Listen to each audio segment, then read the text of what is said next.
And we're live. Hello, stream. Early today. I'm afraid Rob was in here early and we're on stream early. Yeah, it's a weird. Life-changing day. It's so weird.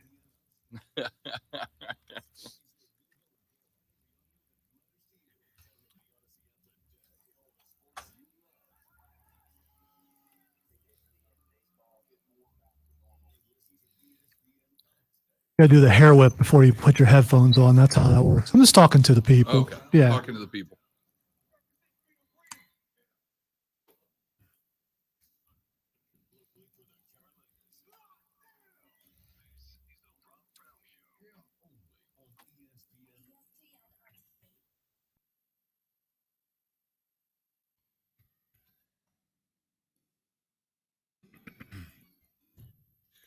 And away we go, ladies and gentlemen, boys and girls, children of all ages. The big show is on the radio.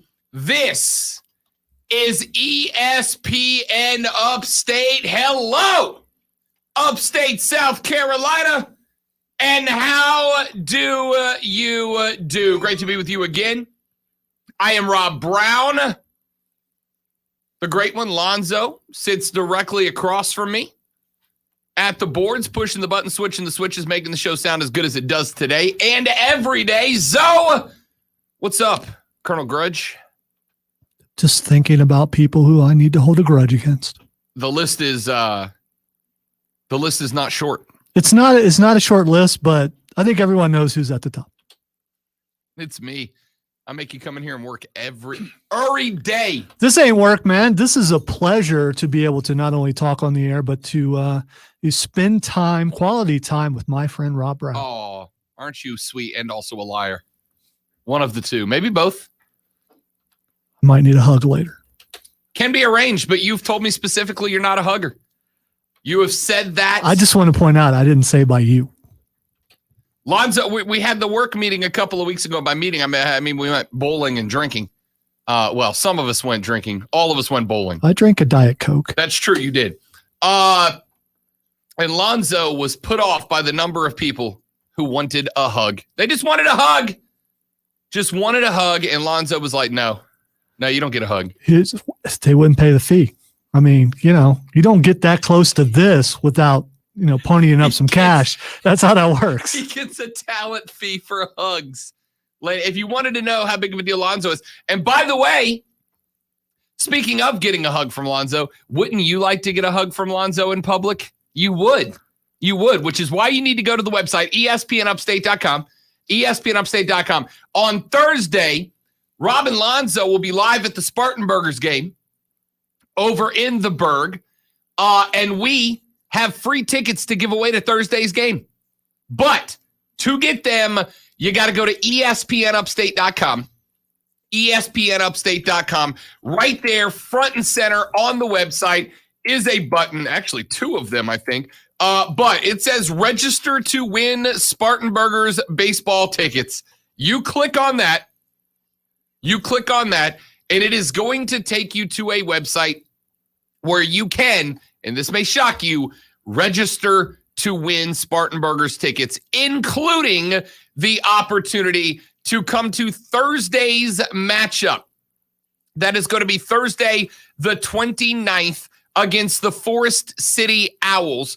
You can confirm there that you are registered for a family 4-pack of tickets to the 2021 Spartanburgers roster, July 29th on Thursday. Lonzo and I will be there. And if you come up and tell Lonzo that you were one of our lucky winners for Spartanburgers tickets, Lonzo will hug you. And on this day, the war began.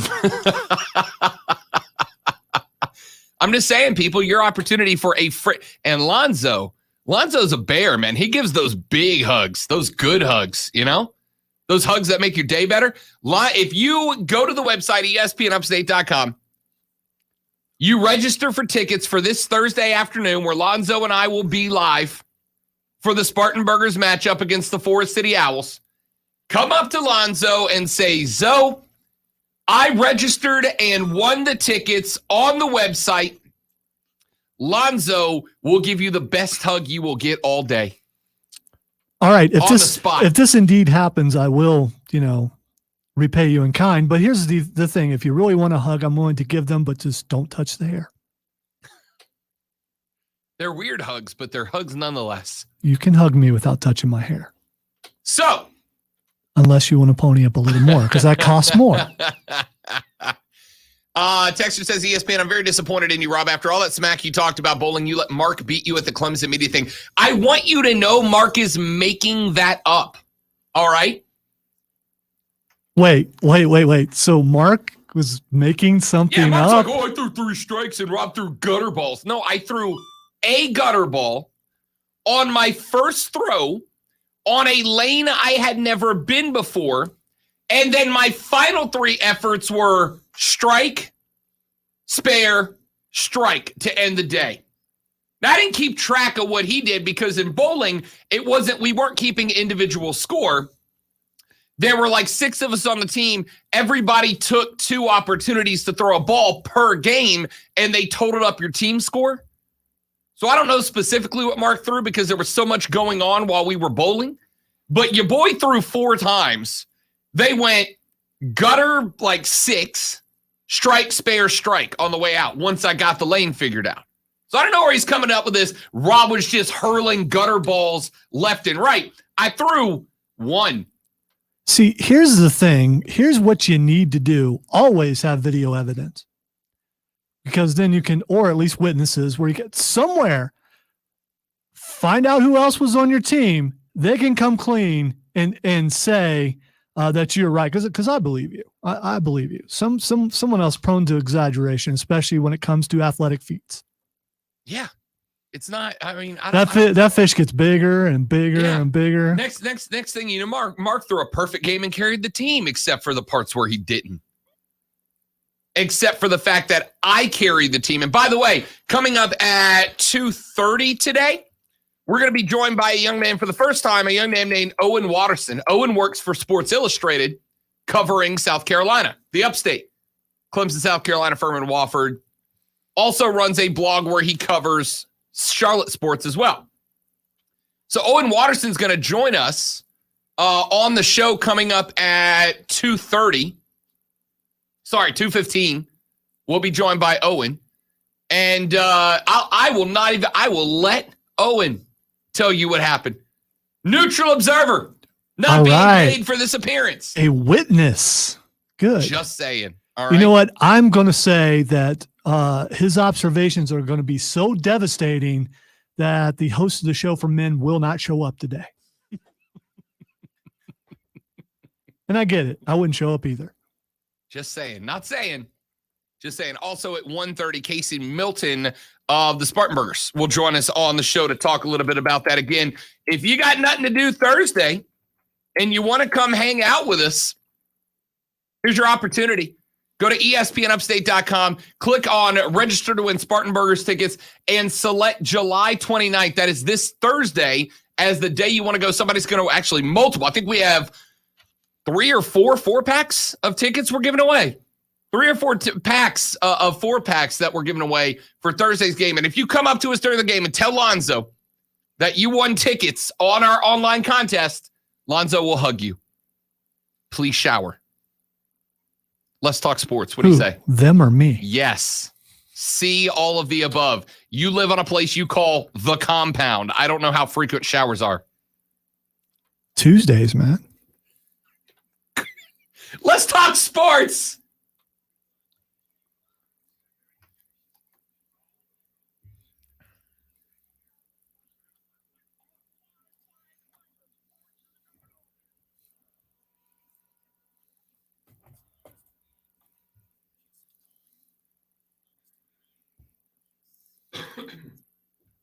Tactical cough button deployed. All right.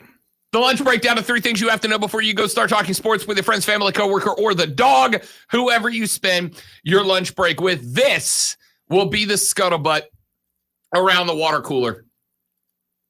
Texter says, ESPN, where does Major League Baseball keep its lemonade?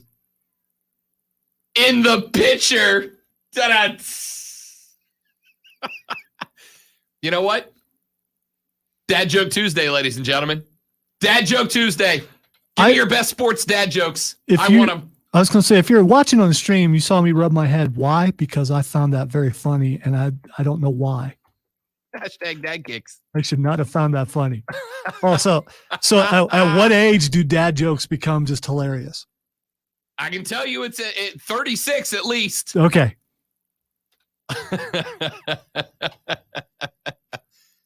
Send me your best sports dad jokes. I want them all. Joey says, ESPN, Mark did say you carried the team down there. I was just merely commenting on the bowling. I know. I need you to know I want all of the credit. I don't want part of my credit. I want all of the credit. All right? Item number 1 on the lunch breakdown. 1 and 2 are going to be, 2 and 3 are going to be connected. So we'll get one out of the way first. One of what we hoped would be the highlights in these Olympics is no mas. Simone Biles had to bail out. She was going for, and Lonzo will know exactly what this move looks like, a Yurchenko with 2.5 twist on it as her signature move, the move that was going to win her the overall gold and the Americans the gold in team gymnastics, but she bailed on it. Instead went for the far easier Yurchenko 1.5, took a massive bounce and stumble upon landing, ended up with a score of 13.766, a full 1.2 points below her qualifying mark. She would then leave the arena floor with USA Gymnastics saying that there was an injury. She came back and returned with her wrist wrapped for an apparent return to the uneven bars in the American second rotation. Once she returned, she unwrapped her wrist and put on warm-ups and bailed from the competition. Biles later said she was dealing with a number of mental health issues, including an intense pressure to achieve perfection and fear of how she would be judged by the public at large. When she couldn't complete the Yurchenko 2.5, she realized that she would only hurt the team by continuing to compete and said that's not fair for others. She said, quote, "I'm not in the right headspace. I'm not going to lose a medal for this country and for these girls. They work too hard. It's not worth it, especially when you have 3 amazing athletes who can step up." And just like that, the greatest gymnast arguably of all time had been removed from the team competition after a single rotation. Biles said she will be working on her mental health the next few days and hope to still be able to compete in the all-around competition on Thursday and in the 4 individual event finals in which she qualified. Her coach said she would get professional help first thing tomorrow morning in Japan, which I guess is like now in Japan. Like probably like at this moment. Hey, Google. What time is it in Tokyo? Today, Google. Oh, and of course she's not. It's 1:15 in the morning there. So okay, so probably not right now. That was anticlimactic. Yeah.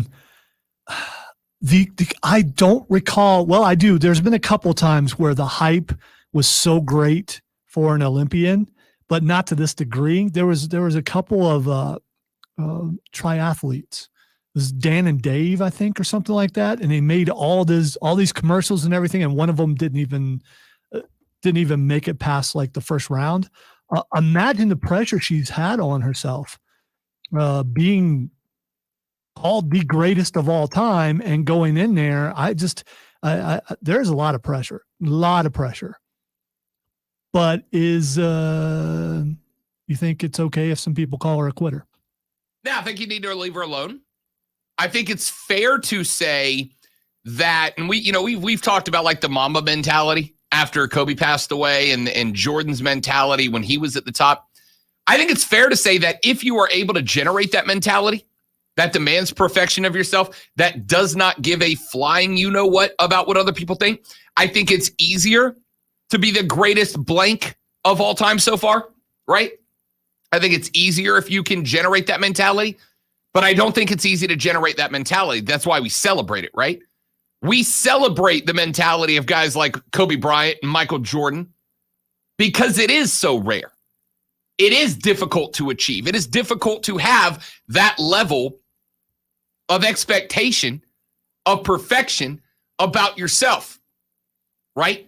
It is difficult to obtain the mentality where nothing short of perfect is good enough, and you don't give a damn what anybody else thinks about you. It's not easy. But even some of the best athletes of all time still don't have that mentality. That's why we celebrate Ali and Kobe and Mike Jordan and Larry Bird and the few that have it. Simone Biles is still the best gymnast of all time. Unfortunately, she got overloaded at the worst possible time.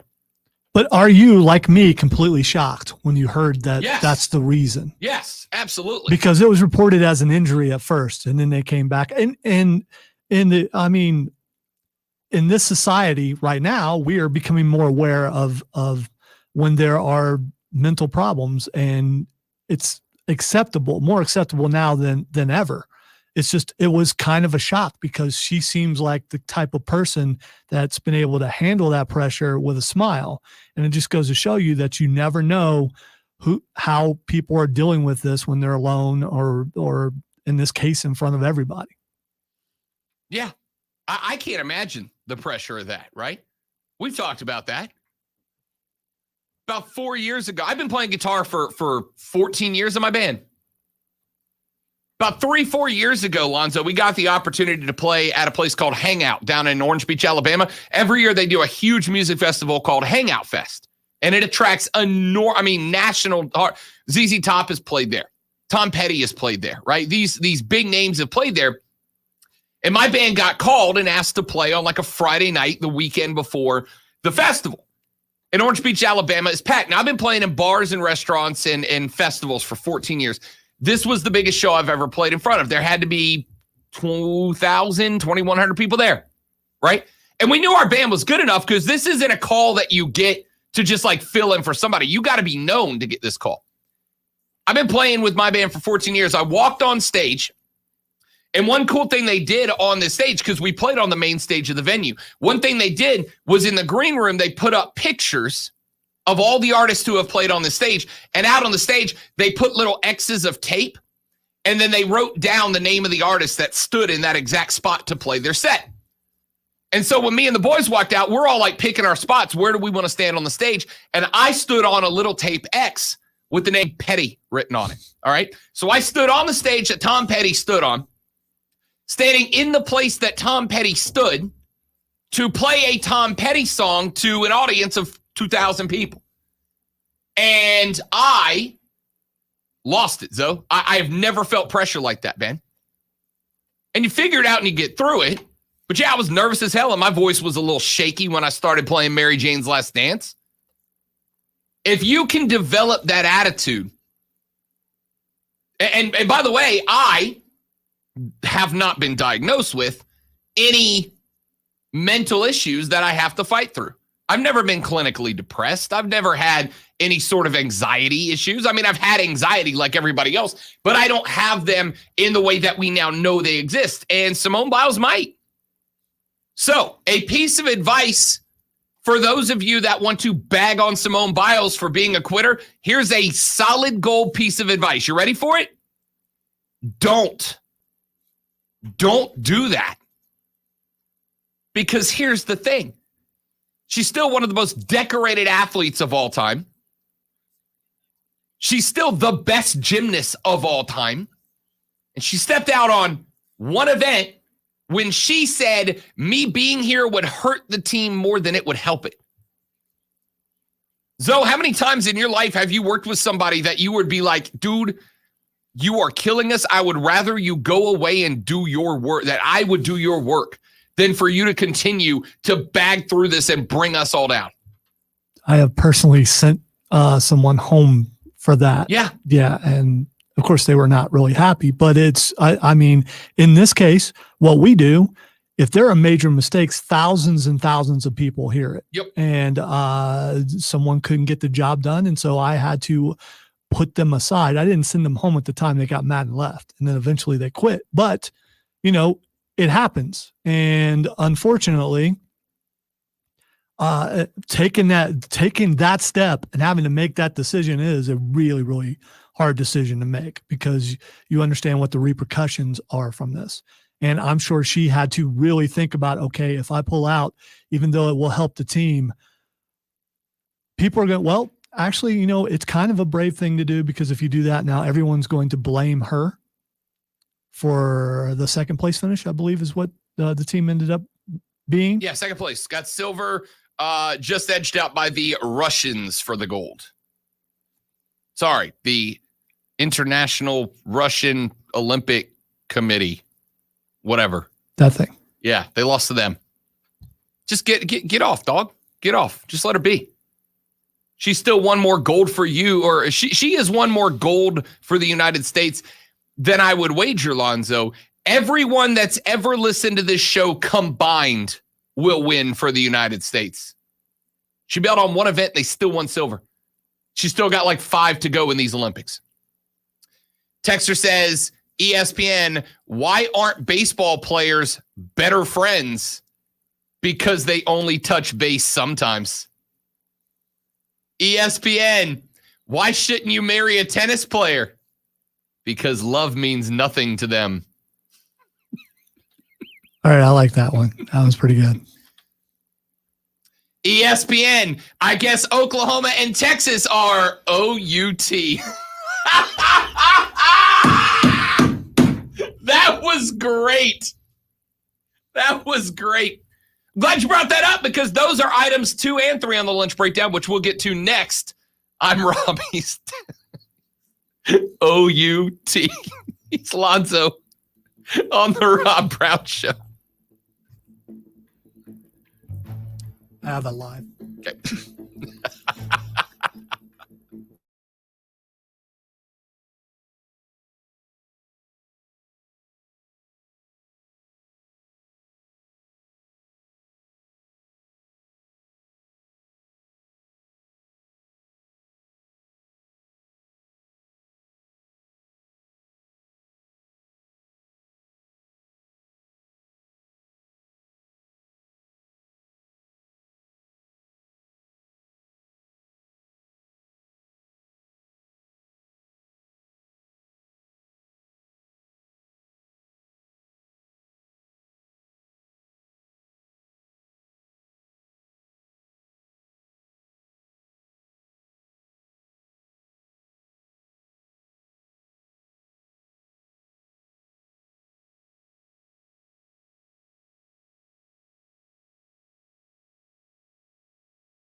Disappointed. I still haven't seen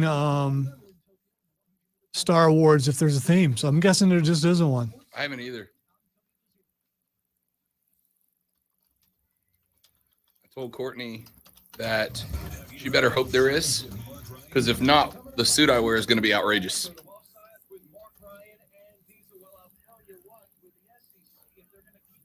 What do we got, a month? Less than a month till that? Oh, like we got 3 weeks till that. Well, 2.5 weeks. The 18th, right? I thought it was the 14th. 14th? I guess I should probably know that. Yeah, you should. Yeah. I believe it's the 14th.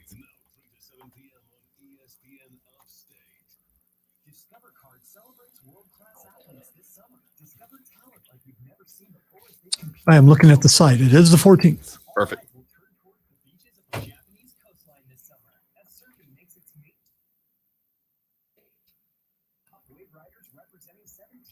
I will ask you for help later on because I am going to have to record that show if you can make some time. Yeah, absolutely. Yeah, I mean, we can either do it like on a Friday night or Saturday morning. I mean,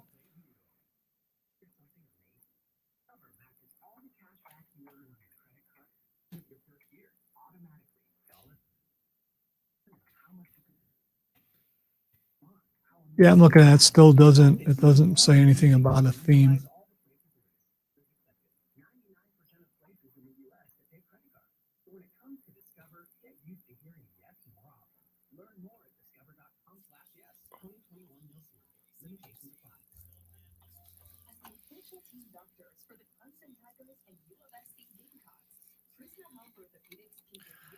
I'm going to go out and buy a new outfit for it. Try and decide to make a statement. Do I go suspenders? Do I go vest? I got to go with something that, you know. I can't pull off vest. I'm too big. If I drop like 30 pounds, I could get back to a vest. I don't think I'm doing that in 2.5 weeks. I can pull off a husky vest. Husky vest. I'm going hot neon pink shirt. Wow, there's a shocker. I know. Black suit jacket with white paisley pattern on it and black pants. White tie. I've kind of worn the variations of the same suit like 3 or 4 years in a row. I think it's time to get something new. I don't know. I can't be too outrageous because my wife won't let me.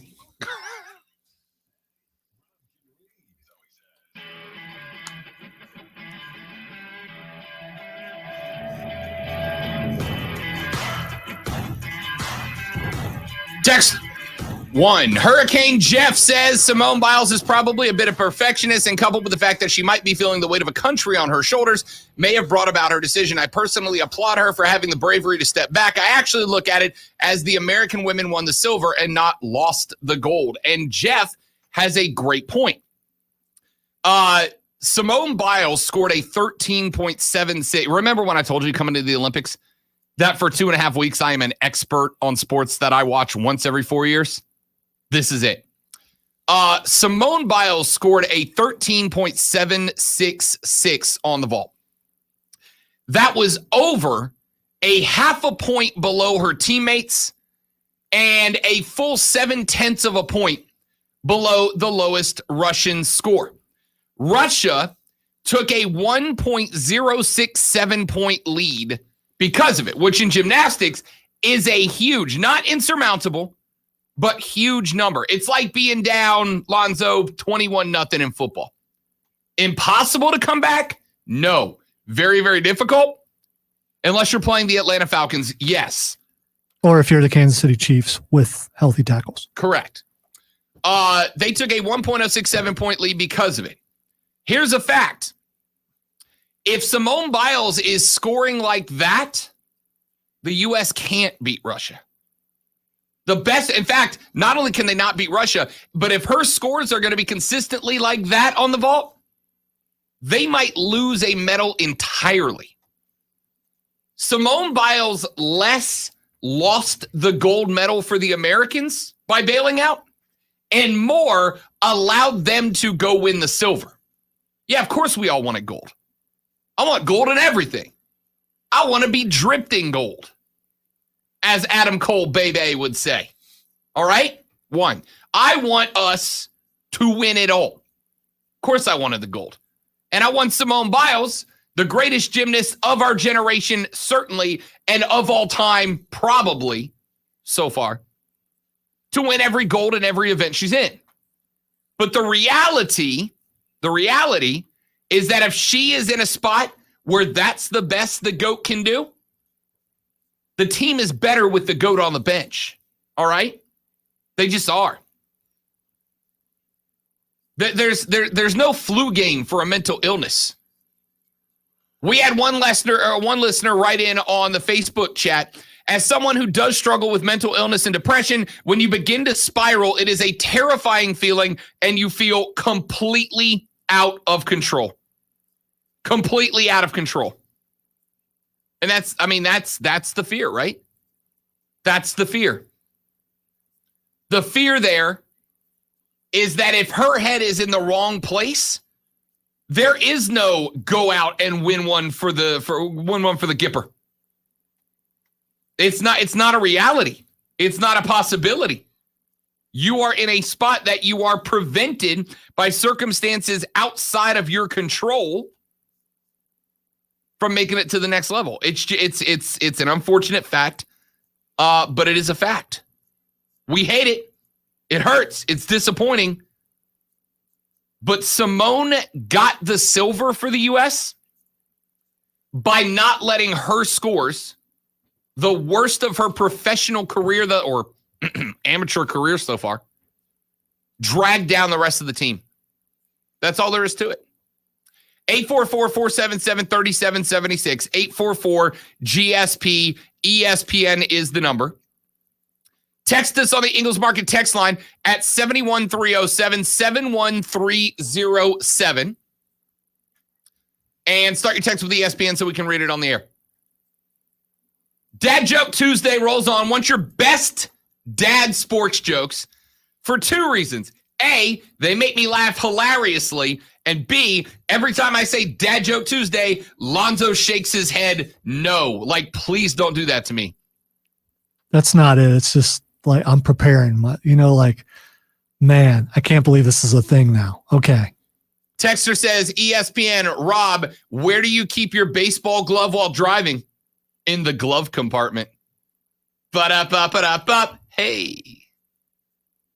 It actually says mitt, and I feel like some of the I feel like I botched the joke there. If I called it a mitt, then the glove doesn't come into your head before I say glove compartment. Yeah. That's bad delivery. It was. Yeah, that's bad delivery. That one's on me, Texter. That's a good joke. I screwed the pooch on that. My fault. Give us your best dad sports joke. Another texter says, ESPN, what is your band's name, Rob? The band's name, appropriately, I think, Lonzo, is Shenanigans.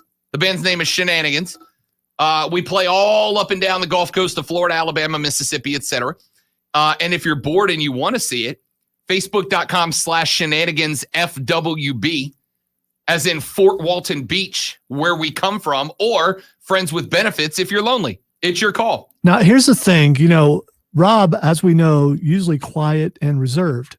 And so I don't like to rock the boat. Yeah, when he goes out in public, you don't even know he's there. But like a church mouse. So you're going to be completely shocked if you go and check that out because he stands out a little bit. Remind me to ask you a question during the break. I'll just ask you now. Are we allowed to put? We're not allowed to play our music because it's covers, right? I believe that's correct. Or is it the less than 30-second rule? Something we'll have to research. All right. Well, if we research it, we come up. Maybe I'll give you like 10 minutes or 10 minutes, 10 seconds of the I will band. tell you, Mark Ryan obviously has played some of his band's music a few times, but it was original. So, see, we're all covers. Yeah. Anyway, it's Shenanigans on Facebook, Shenanigans FWB. If you want to see it, I don't care. Go watch me. Love me. Please love me. Please love me. ESPN, why are hockey players so shy? Because they hate to break the ice. Sports Dad Joke Tuesday. When we come back, breaking news out of the OU Texas SEC situation. We'll tell you what that is next on the Rob Brown Show and ESPN Upstate.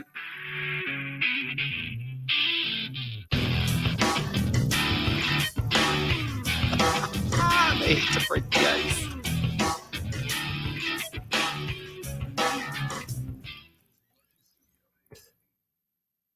Just because I'm not laughing doesn't mean I don't think it's funny. It takes a lot to get me to laugh out loud when I have a killer headache right now. Oh, you're still fighting it? Yeah, they usually last 3 to 4 days. So, Golly. Yeah. It's sinus related. Yeah. Which I can hear it in my voice too. But it makes me cloudy, and it would be a whole lot worse if I took sinus medicine. Even the non-drowsy, it just doesn't work.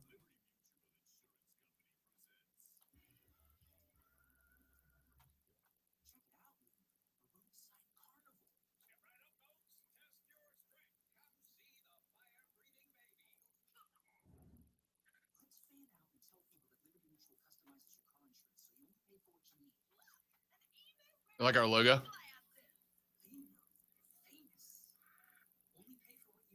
Yes. Again, focusing, not a good thing for me right now. It's like, what am I looking? Oh, right there in the middle. Duh.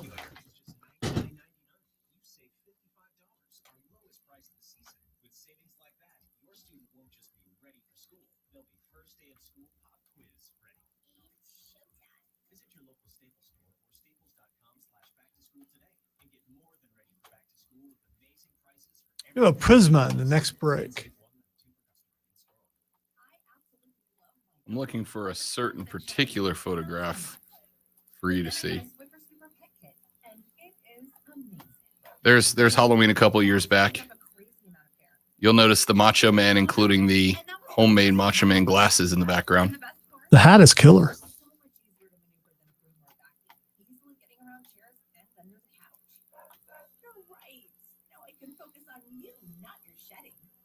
Sweeper Pet Kit, because shed happens. What makes AutoZone America's #1 battery destination? Because they offer free battery testing and charging and reliable replacement batteries starting at just $79.99. There you go. There's our cheesy beach photos. Get in the zone. AutoZone.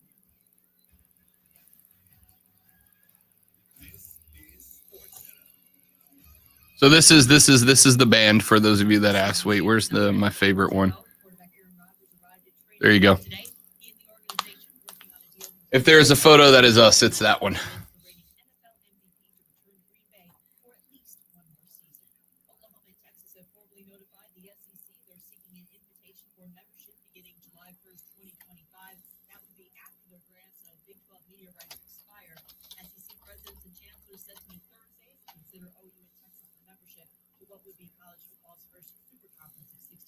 There's young Rob. Always been a Cowboys, though. Did you ever learn to rope and ride? Riding my horse. I forgot the words. Riding my horse on a cattle drive, stealing the young girls' hearts just like Gene and Roy. Singing those campfires. So I knew I'd get there. Oh, I should have been a cowboy. Should have been a cowboy. Dang it, Lonzo. It hurts me that Lonzo. I actually knew lyrics to a country song. I don't know why. Should have learned to rope and ride.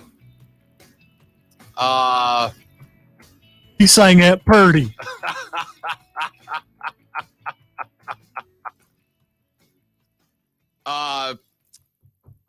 Where am I 6-shooter? What's the next line? Ride my pony on a cattle drive. There it is. I knew it'd get there. Thank you very much. Well done. All right. At ESPN, Dad Joke Tuesday rolls on. What makes pancakes and baseball teams similar? For anyone to like them, they need good batters. Keep them coming. Why are basketball players the messiest eaters? Because they're always dribbling. Oh, I love it. It's so dumb, and I love it so much. Text us your best bad sports dad jokes. I want them all on the Ingles Market text line at 71307. All right, so we started lunch breakdown. Now we finish it 20 minutes later. Let's roll on. Here is two things that we know. One thing that we know, one thing that is happening, and one thing we think. All right, so three things wrapped up here. Number one, yesterday we had this big discussion. About Texas and Oklahoma informing the Big 12 that they would not renew their media licenses with that conference after they run up in 2025. And that we consider the first step towards joining the Southeastern Conference. Now, it does not mean, nor does it not mean, that Oklahoma and Texas will finish their contract through 2025. There is an exit fee. There is a possibility they could break that contract. It'd cost them both about $80 million in order to do it. So it doesn't mean they will or will not end up making that move. All we know is that information was given. That information was given to the Big 12. Well, in a joint statement released earlier this morning, the University of Texas and University of Oklahoma have both announced that they have sent a formal request for membership to the Southeastern Conference. The statement says, quote, "The joint request seeks an invitation for membership in the SEC starting on July 1st, 2025. The two universities look forward to the prospect of discussions regarding the matter," end quote. In the formal request for invitations sent to SEC Commissioner Greg Sankey, the two schools, founding members of the Big 12, said they believe that, quote, "there would be mutual benefit to the universities on the one hand and the SEC on the other hand for the universities to become members of the SEC." That letter was signed by both Texas President Jay Hartzell and Oklahoma President Joseph Haraz Jr. Not long after the schools made that announcement, Greg Sankey, and this is item number 2, released a statement of his own acknowledging that the conference had received a request from Texas and Oklahoma.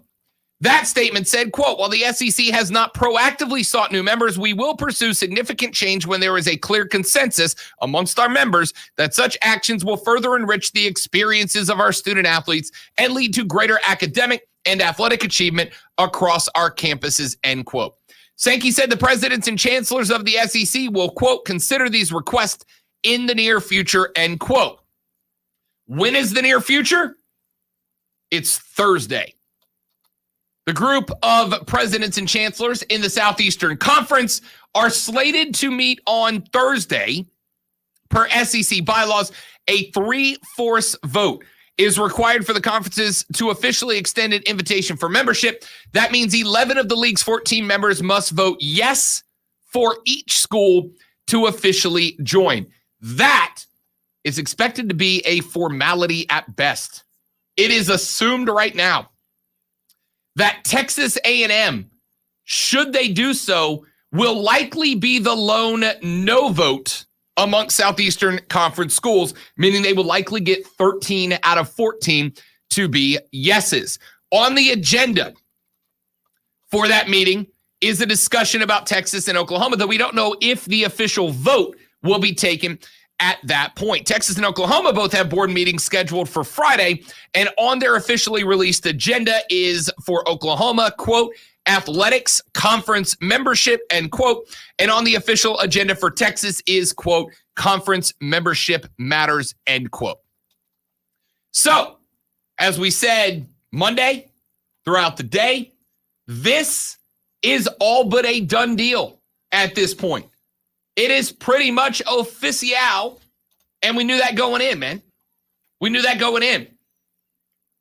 Told you yesterday, my pops used to tell me, do not leave a job until you have another job lined up.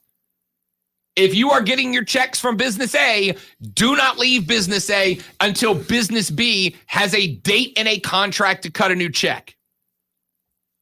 Texas and Oklahoma would not have turned in that slip of paper to the Big 12 yesterday if they did not already know that the SEC was waiting for them. And here's your evidence that it is. They requested the membership. Greg Sankey and the SEC will be meeting on Thursday. It is more than likely that that is what they're meeting to talk about. Texas and Oklahoma both have board meetings on Friday with the official membership discussion on the docket. Lonzo, I'm going to go ahead and say now, an invitation to Texas and Oklahoma will be extended by Friday afternoon. Yeah, this is like, you know, your friend saying, hey, that new girl, she really likes you. And you're just smiling going, nah, and you've already got her digits. Yep. That's what this is. Yep. This is a done deal. This has been done for a while, and we're just now hearing about it. And they're going through the motions to make it look like it's a fairly new thing. So, oh, well, you know, they haven't really talked to us. They haven't really approached us. We're open to having some new. Yeah, come on. We all know it's already done. 100% it's already done. 100% it's already done. It's not even a question now. Lonzo's exactly right. Them digits is already in the phone, playa. He already got a date scheduled. You're like, hey, she's looking at you. I know, bro. She hit me up by the bar. We're going out Thursday. Of course she's looking at me. We're already on the books, big fella. Of course.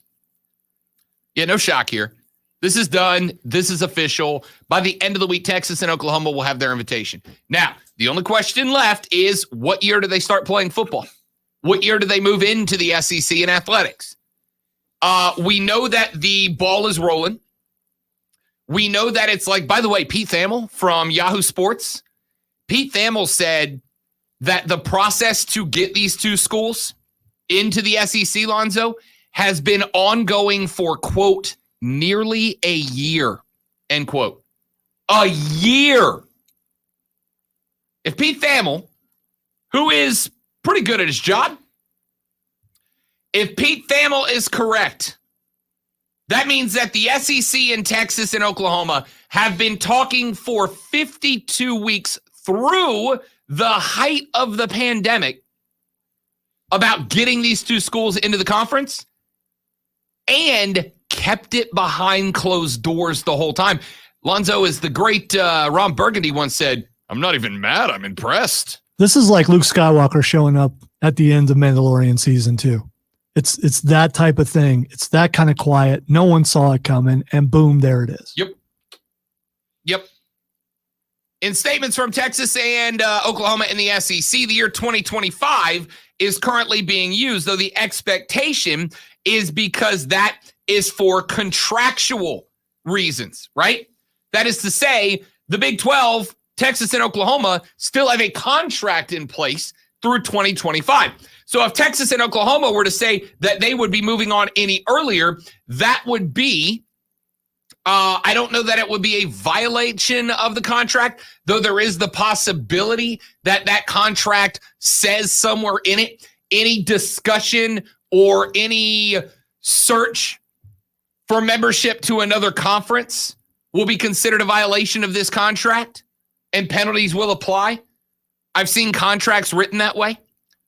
I turned down a contract in radio at one point because it said in there that I was not allowed to have any discussions with any other radio stations about potential employment. Doesn't mean I would leave the contract earlier. It just means that, 18 months into a 24-month contract, if things aren't going well and I don't love the station like I do this one, I could look around. I don't know if that's in this contract or not, but I suspect it is based on the fact that they are all using 2025 within the discussions. Thamel explained the reasoning here, quote, first off, announcing a contract break isn't wise. Second, officials from Oklahoma and Texas have buyouts that total nearly $150 million. If they want to avoid paying more than $75 million each in exit fees, the school's best chance is to sit back, sing Kumbaya, and wait to see if the Big 12 ends up dissolving. That's the other aspect of it. Knowing that Texas and Oklahoma are gone, right? As we are all relatively confident they are. Knowing that they are gone, the rest of the Big 12 is in trouble. Financially, it's in trouble. There's just not the money on the table to stay alive at this point. Why? Well, I'm glad you asked, hypothetical listener I made up for this exact situation. When we come back here in just a minute, I'm going to explain to you. And it may very well shock you, both for Texas and Oklahoma and for the SEC as a conference. The king may be adding some gems to the crown. Tell you about that next on The Rob Brown Show on ESPN Upstate. Where's my...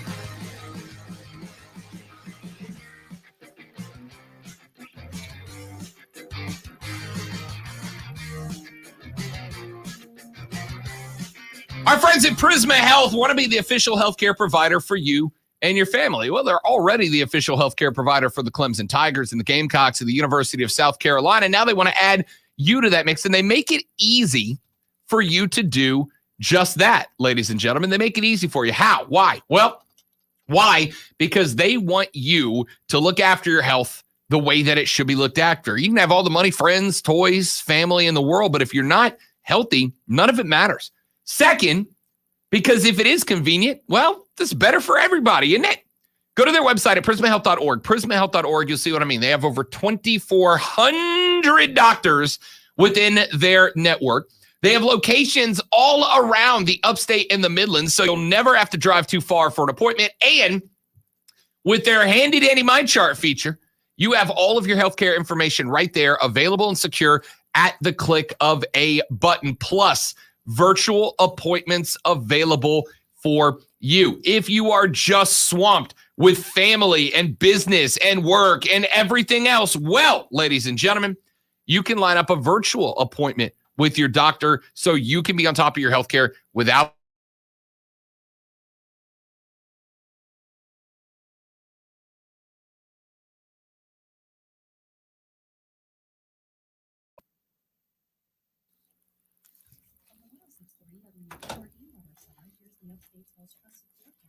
What does Shane come back from? I don't get that reference. I'll let you know. I have to tinkle. I have to tinkle.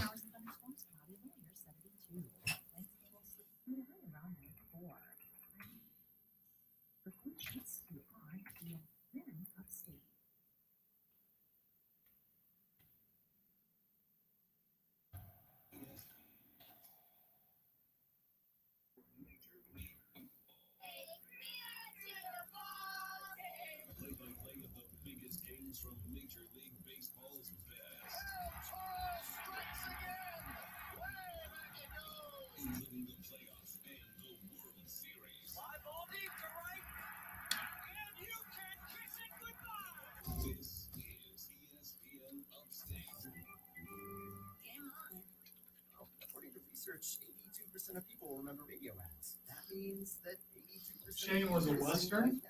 Okay. And if you look it up, there's a kid on Shane, Right. and he's comparing you to that. Ah.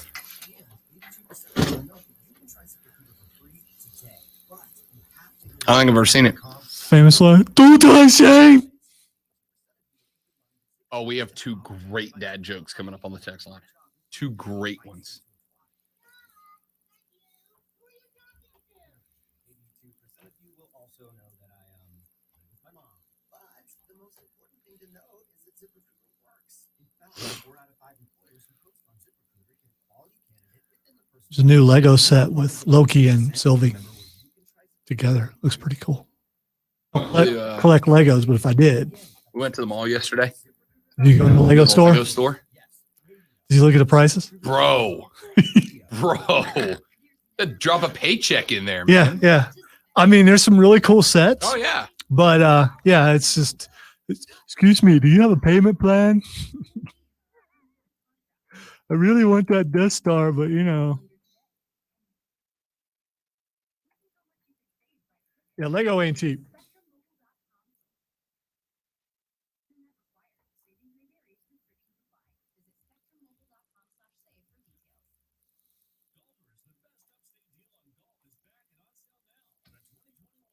We ain't old, we seasoned.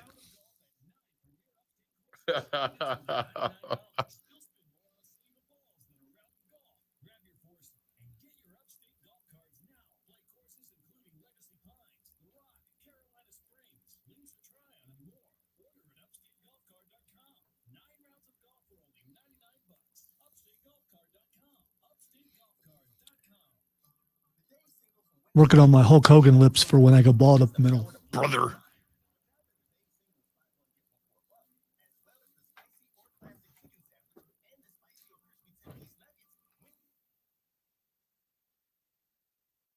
One minute.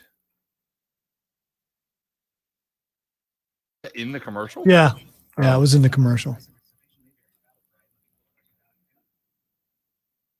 Proof of radio expertise. We both went quiet and Brief moment of panic.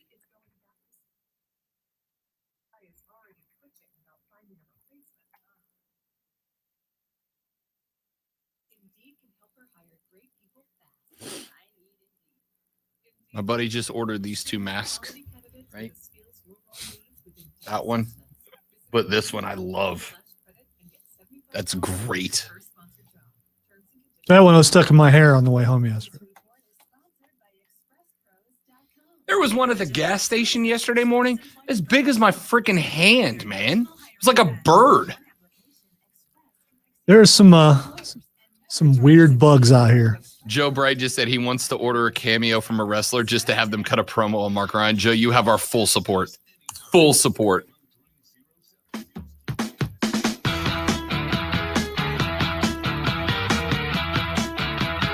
I got some more killer dad jokes coming up. It's Dad Joke Tuesday. I want all your bad dad jokes on the text line today. But before we get to the end of the hour, we're talking Texas OU merging with the Southeastern Conference. Check this out. Sports Illustrated did an analysis of the financials of this move, right? What would the dollars and cents look like if this move does go through, which at this point, it looks like it would. The figures and timing depend on the speed at which the various developments would occur. What time they leave the Big 12, what time do they join the SEC, when do they start playing football? But according to the documents and interviews with industry experts familiar with the finances and revenue capabilities of the Power 5 conference schools, USA Today believes that a 16-team Southeastern Conference with Texas and Oklahoma added into it would be capable of reaching up to $1.3 billion in revenue for the 24-25 season, a mark that they suspect will equal or surpass the entire NCAA as an organization. The SEC, you wondered why this move was happening? You wondered why it's happening so quickly?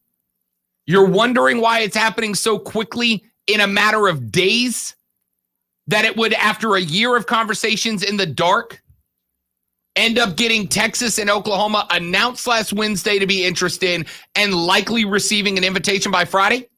It's because if Texas and OU join the SEC, college finance experts believe that the SEC will make more money than the NCAA does as a whole.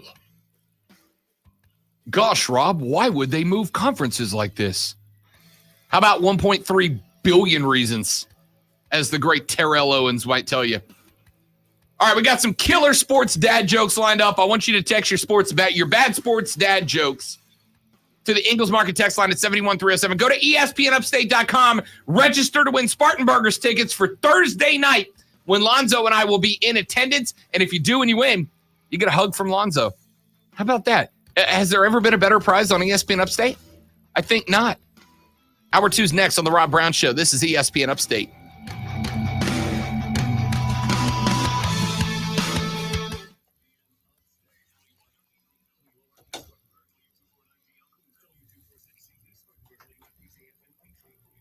Odyssey station. I'm Tony Missouri with your ESPN Weather Update, brought to you by Quicken Loans and driven by Jeep. With baseball, the Atlanta Braves I have to consult with legal. I believe there is a no touching clause in appearances. So, you know.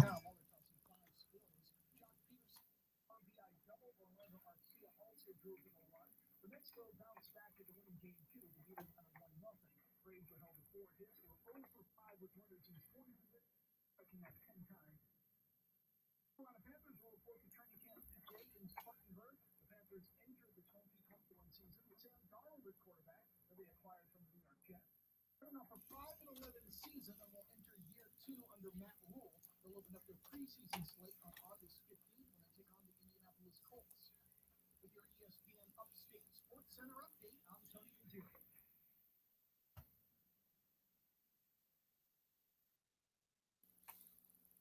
Have you heard the Rob Brown Show? Stevie Garcia, former Gamecock quarterback, joining us here on the Rob Brown Show. In my entire career at South Carolina, I was never allowed to officially recruit. However, every single time that we had guys in town, that was me. You lost it 4 times, Sarah.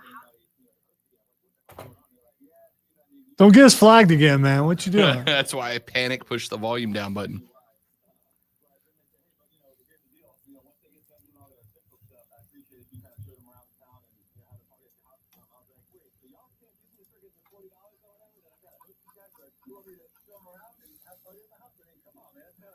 I gotta say, there's some honor in being the official party ambassador of the team.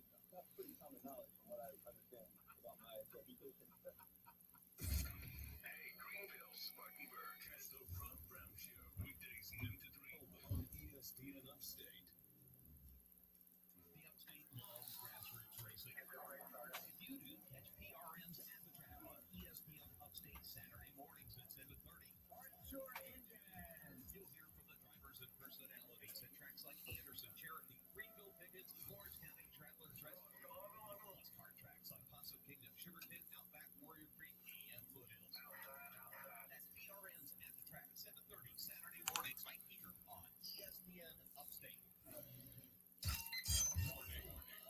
Check this out. For an official Rob Brown lockdown. Represent Freedom Brand. Yeah.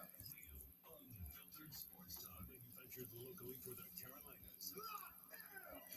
This is the Rob Brown Show. Yeah. Only on ESPN. ESPN Upstate.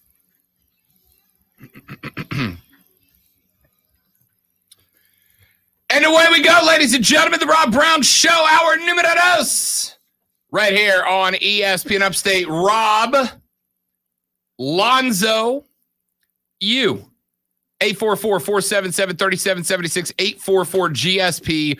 ESPN is the number. Text us on the Ingles Market text line 71307. It is Bad Sports Dad Jokes Tuesday. Lonzo does not want your bad dad sports jokes. Here's a couple that have come in. Lonzo, why are the corners of a hockey rink rounded? Because if they were 90 degrees, the ice would melt. Hey-o!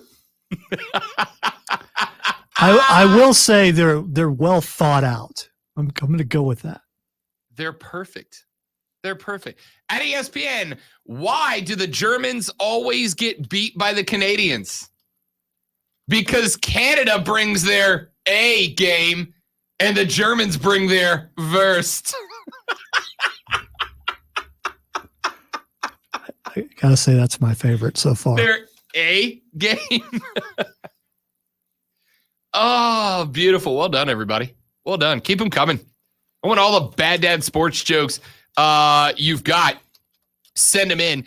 All right, Keegan texted in and said, did you see the rumor that the Big 12 and the Pac-12 may merge? I got news for you. All right. I'm gonna nerd out with you for a second. All right. I'm gonna nerd out with you for a second. And if you're not on the stream with us, you go to facebook.com/ESPN Upstate or twitter.com/ESPN Upstate or search the Rob Brown Show on YouTube, and you can join along and watch the show happen in real time. All right. You can join along and watch the show happen in real time. And I'm about to share something with you. I'm going to present a visual for you. All right. I'm going to present a visual for you. I want you to imagine, Lonzo's already like, oh God, what are we doing here? I want you to imagine college football like a galaxy. Yeah. Like a galaxy. We know that galaxies are made up of roughly, give or take, the average galaxy, like the Milky Way, made up of about 100 billion stars. All right. And I want you to imagine every conference like its own individual galaxy. So you got a galaxy of the Big 12, you got a Pac-12 galaxy, you got an ACC galaxy, an SEC galaxy. Well, the SEC, by way of its finances, the SEC is a gigantic galaxy. All right. It's a huge galaxy. You're 100 billion plus stars. The other galaxies are all pretty common sized galaxies. They're all about the same size. Well, we know how gravity works, right? It's a bending of space time. Think of it like a well. The deeper the well, the more things are attracted and pulled into it. Well, the SEC, by having more mass, is a giant well in the fabric of space time with huge gravitational pull. So it tends to pull other galaxies towards it. And when two galaxies collide, two things happen. Number one, a huge chunk of the mass of those two galaxies end up combining into one superstructure, into one huge galaxy.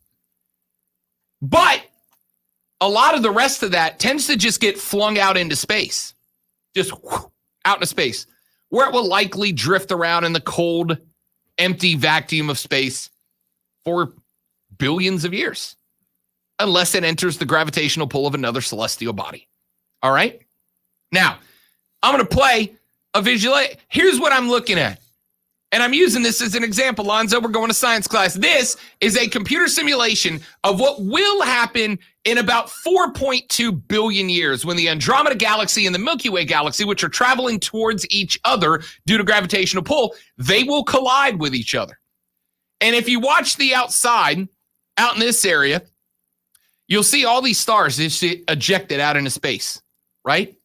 where they will potentially down the road end up being pulled into other galaxies and reforming into other galaxies. That's what's happening right now. The SEC in Texas and Oklahoma are two enormous galaxy bodies that have collided. And all the rest are just going to get shot off into empty space, where one of two things will happen to them. Either A, they will float through the cold, empty vacuum of space until they just cease to exist.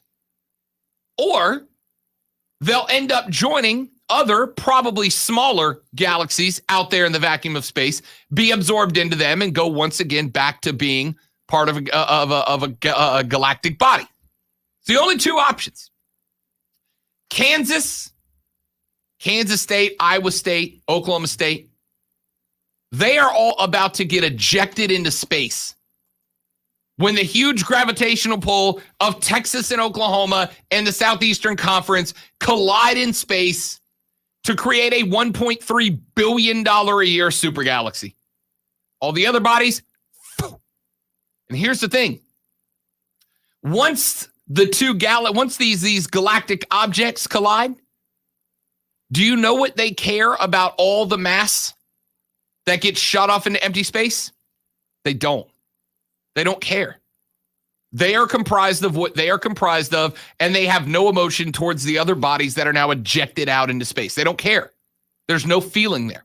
And that's what this is. Now, the Pac-12 is another galaxy out on the East Coast. It's not nearly as big as the SEC, but it's close. And it's sitting out there watching these other stars be shot out into space after the collision is over. And they are going, you know what? We probably will not be as big as the SEC. We won't be as big as that galaxy. But every star we add helps. Grow in size, grow in mass, grow in gravitational pull to compete to be as big as we can. And these other stars, as they fly through space, are going, we're alone. We can't survive like this. So they're going to be attracted to that as well. It is inevitable that some of these two things are inevitable here. Number one, Lonzo, the Big 12 cannot survive as it is any further. Okay? They can't. The SEC is about to jump up to $1.3 billion a year from about $900 million because of adding Texas and Oklahoma. That is also money being taken away from the Big 12. They cannot sustain as they stand. And I know they're gonna say that they're gonna try to. But they have two choices: expand or die. Problem is, how do you expand? Because here's the other thought. There are only so many other mass celestial bodies available to add into the fold. And everybody's competing for them, right? Everybody's competing for the schools that will add to the conference instead of detract from it. There's only a handful. And the problem you have right now is that with the gravitational pull of the Southeastern Conference, if they want somebody, they're likely going to get them. I don't know. I saw a thing yesterday on Reddit where a guy said, NIL laws. Have you noticed this the last week since last Wednesday, Lonzo? Nobody's talked about NIL laws. Not a word, not a peep. And we've had people signing contracts. Quarterback at North Carolina, Sam Howell, signed with Bojangles. I believe that DJ Uyunglele did the same.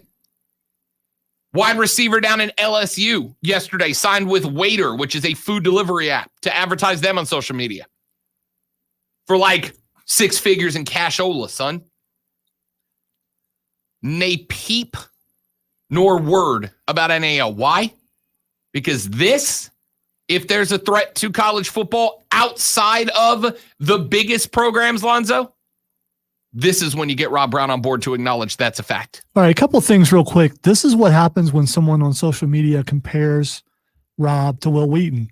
Suddenly, he goes straight up science nerd. And next time, nailed it.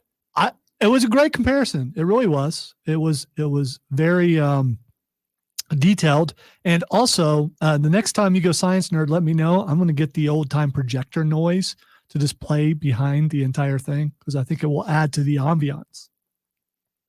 I'm for it.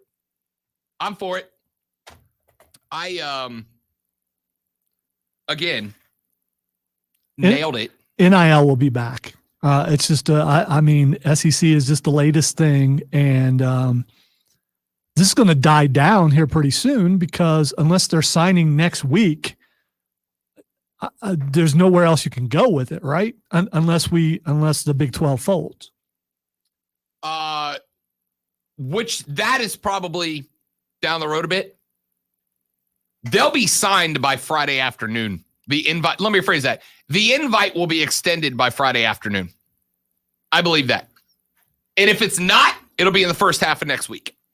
I believe that. There's just too much coincidental evidence lined up that is a likely outcome here. Once they are officially done with the Big 12, the Big 12 will fizzle.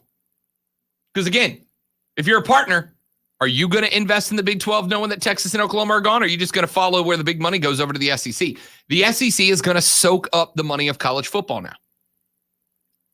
USA Today, again, did a study of college football finance experts who said that Texas and Oklahoma joining the SEC make that conference worth to start $1.3 billion. Nobody else is even going to come close to touching that. And what's the old phrase about the rich? The rich get richer, man. What is the best way to make money? To have money. Money produces money faster than hard work does. A lot of people are going to be upset by that. It's fact. Money produces money faster than hard work does. That's the reality of the system. You don't have to like it. It is what it is. The SEC is going to have way more of it than everybody else, which gives them more gravitational pull to attract, well, frankly, more money. The NIL stuff I heard for 3 weeks. This is it. The death of college football is upon thee. Lament your losses, college football, and look to your maker.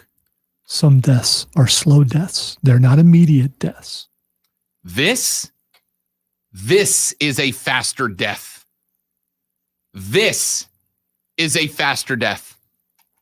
Because again, if you are Iowa State, here's what this says, Lonzo.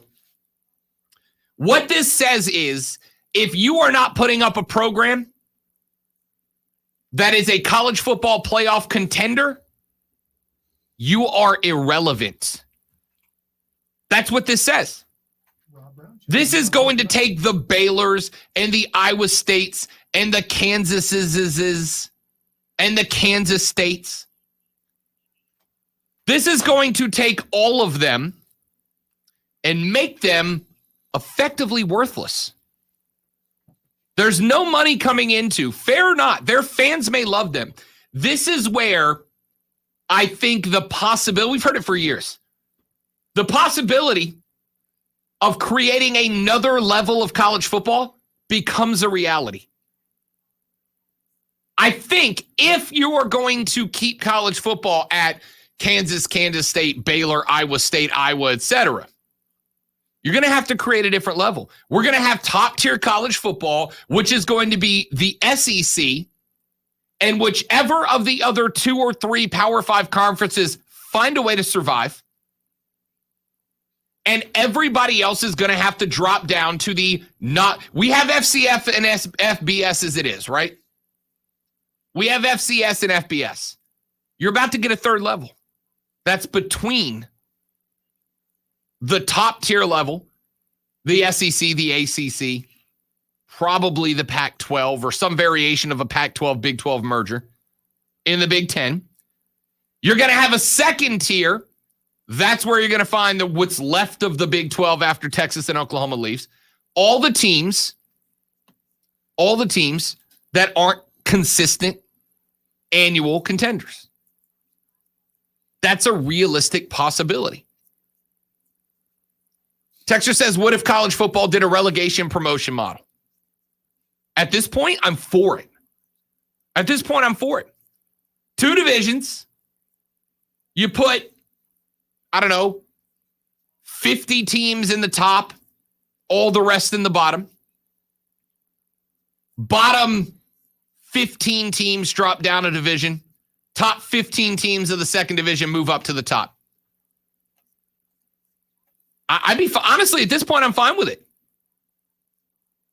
Sucks for the kids. You're incoming freshmen.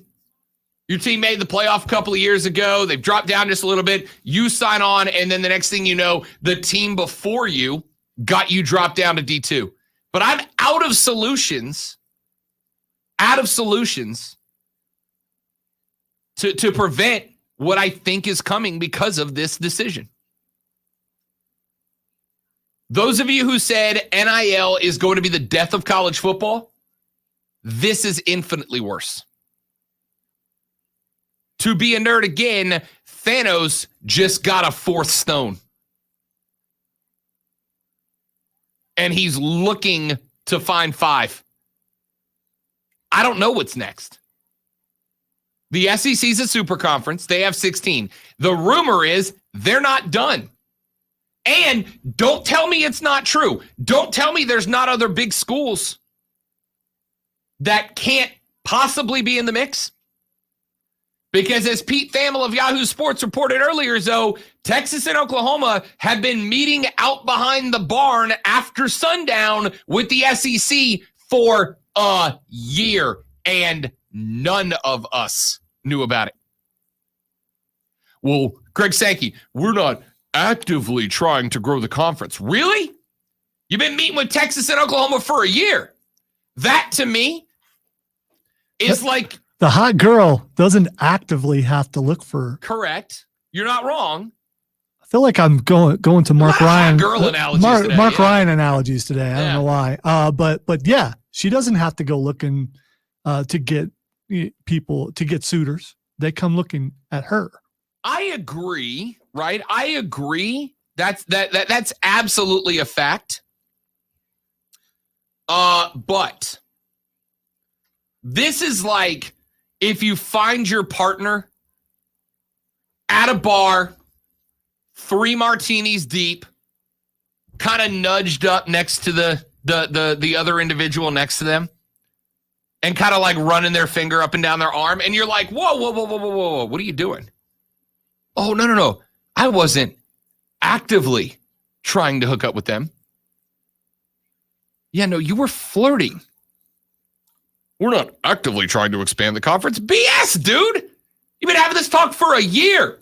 If you found out your significant other was talking to another person in confidential text that they kept private for a year, and every text was like, oh, I'm not saying I'm going to cheat on my significant other. I'm just saying if you wanted to meet at a hotel one weekend, I'd be down.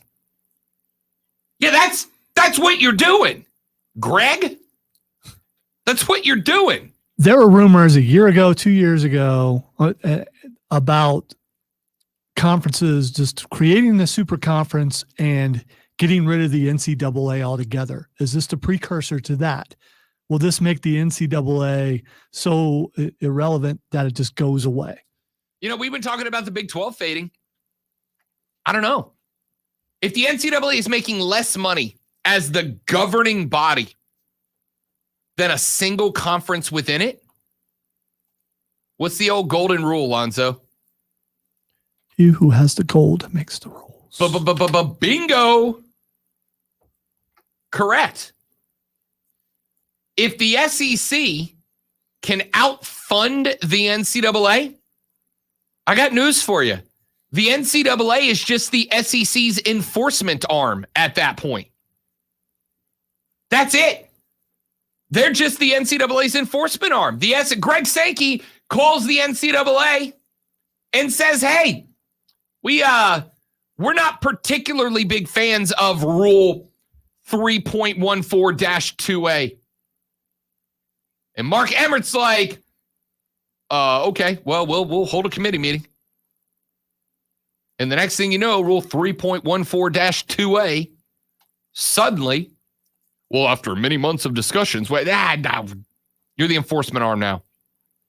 And here's the thing. The other conferences don't have a choice but to try to grow with them. That's it. Otherwise, all the TV rights are going to be going to the NCAA or are going to be going to the SEC. They have all the gold, which means they're going to be able to out-recruit. They're going to be able to pick the athletes they want from everywhere in the country. This is a bigger threat to college football than NIL could even pretend to be amongst the biggest naysayers and doomsday proponents in the land. Watch. Quick break. I want your thoughts. 844-GSP-ESPN. 844-477-3776. Ingles Market text line's open for you at 71307. So's the Twitter feed at The Rob Brown Show. Quick break. We're back after this. This is ESPN Upstate. The live.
Yep.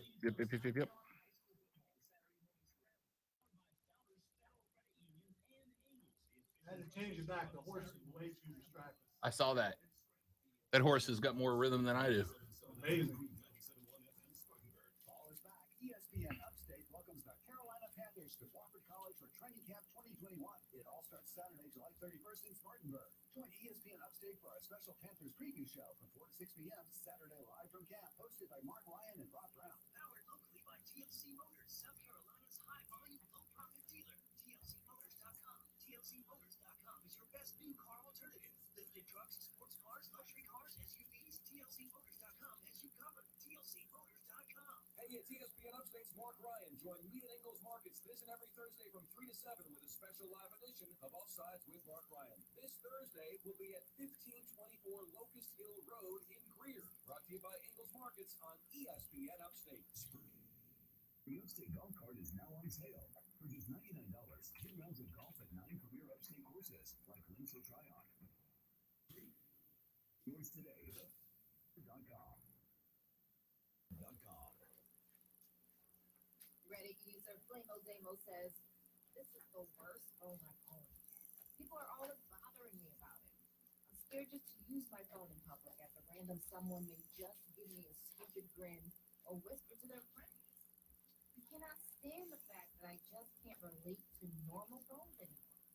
Are you ready for this life? Find out at Samsung.com/reserve. That's Samsung.com/reserve. Welcome to AutoZone. What are you working on today? So you've got an oil change coming up? We'll help you find everything you need to your job. Right now, you can get $5 oil, and we have to keep it for just $28.99. And you can get it all back. We have a guest at 1:35. Oh, we sure do. So we'll do a quick in and out here. Start your job today. AutoZone.com. This hour of the Rob Brown Show is brought to you by Indeed.com. Oh, how did that go in? What are you doing, goalkeeper? Get on your line. Oh, that sucks.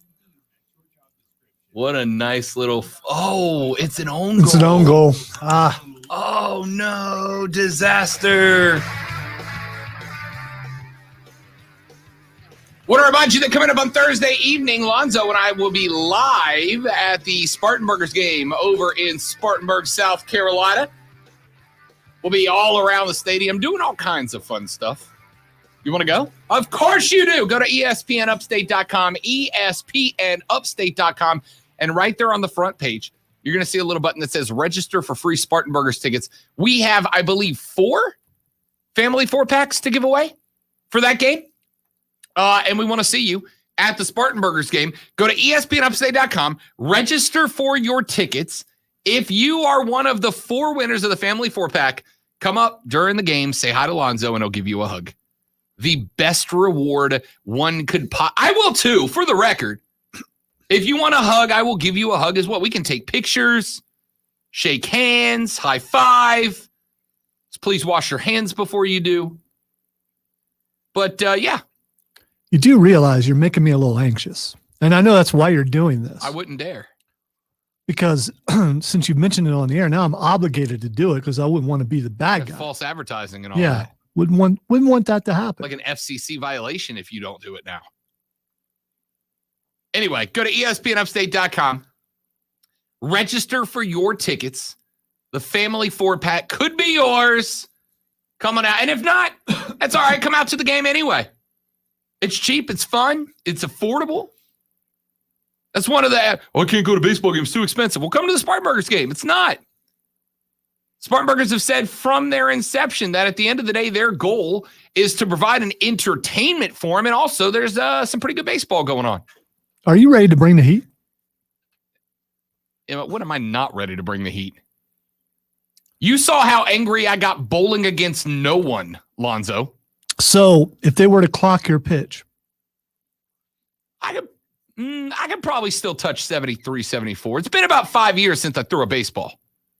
But I bet I could still touch 73, 74. have you found a way to hide your substances for your? Don't need them. You don't? Don't need them. Straight up natural. Straight up natural. Not gonna be any nerves. Nope. Nothing like that. Oh, no, I'm going to be nervous as hell. But I got a job to do. I got smoke to bring. Hashtag heat and meat. Hashtag beef boys summer. I just want you to, in the back of your mind, when you're on the mound, realize that if you do poorly, Mark Ryan could outdo you. Right. That's exactly why I'm not doing it. Texter says, can I still hug Lonzo if I buy ticks rather than win them? I'll leave that one up to Zoe. I don't understand why in the world you'd want to hug me, except for the fact, I mean, you know that awkward I mean, hug? you do now. You know that awkward hug that you get from like your aunt or uncle when they visit you on Christmas and you have no idea who they are, but your mom and dad make you obligated to give that hug? Don't force your kids to hug people they don't want to hug, Yeah, please. yeah. Even if it's family.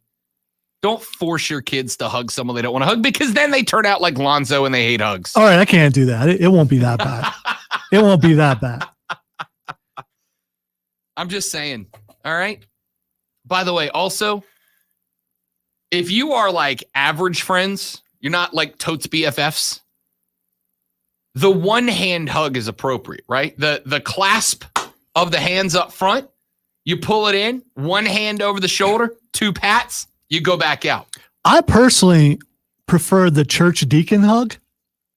What's that? It's To a heathen, what's that? no, the church deacon hug. No one gives a hug like a church deacon. The people know. The people know. Right, I'm asking. I'm not the people. I'm asking what it's that means. a church deacon. You know that deacon. He's out there.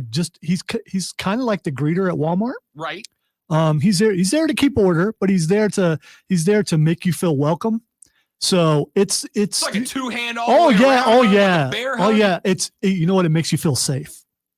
It makes you feel safe. I got you. See, I'm a bro hug proponent. Bro. Yeah, I think the deacon hug is better. Yeah. All right. So Lonzo now says he'll give you a big bear hug too. It's not even going to be like a hey, I just met you and this is crazy, but here's my arm, so hug me maybe kind of hug. He's going full on bear wrap around, make you feel safe hug. If you are someone who's come at me on Twitter or on Facebook or on the text line, there could be a belly to belly. Full hug. Uncomfortable hug. It's impactful. You ever heard Not to be confused with a Bailey to belly, which is more devastating apparently. which if you linger too long, he may do. Also lingering hug. Oh, stop with the lingering hug. Yeah, I'm a yeah, hugger. yeah. I'm a hugger. Hug life. I'm a hugger.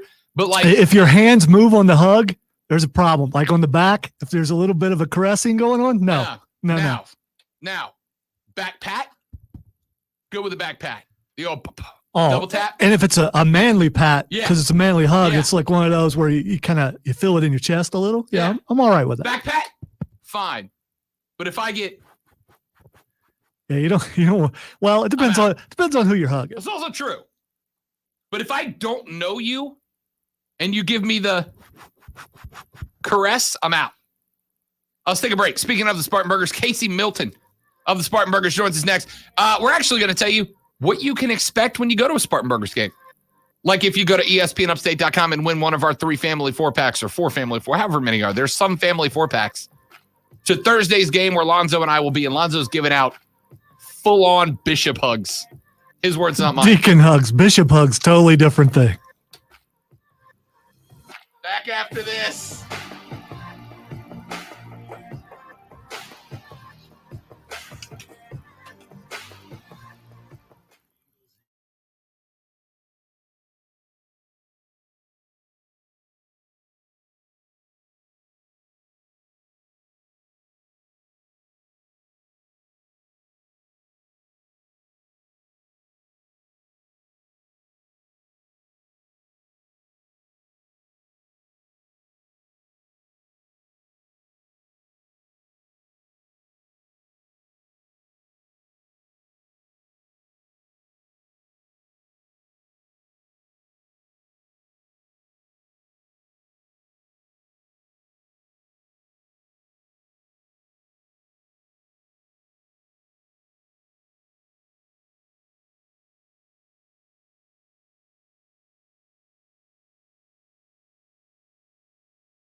The text line. Way to go, man.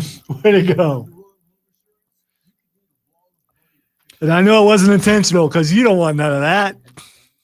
Brandon said, well, my turn the mic back off.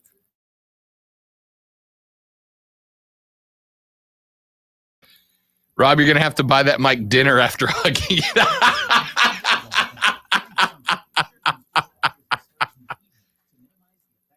Oh, man. And together, each of us doing one thing makes a greener tomorrow. What's your one thing? Nobody protects you from mayhem like Allstate. I'm a speed bump. Did you hear what I said? I'm a speed bump. And if you have company car insurance, the cost of reattach your muffler could really be a bump in the road. So switch to Allstate, save money, and be better protected from mayhem. Hi, speak to Casey, please. Hey, it's Lonzo, ESPN Upstate. Well, I am doing good. How are you today? Save now on All right, we got about a minute. Hang on. Pro Summer Savings. Save on selected client special values. Plus, save an additional $50 when you buy 2 or more appliances, each price $396 or more. You'll also find savings on tools and more throughout the store. At Lowe's, the new home for pros. Must be characteristics of discount store. Online must be promo code. Can't be combined with any other discount. See Lowe's.com for exclusions and terms. All 2015 USA.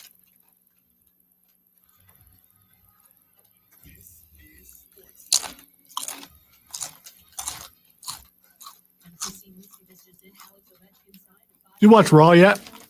No. Worth it? Eh. Parts of it were good. So raw.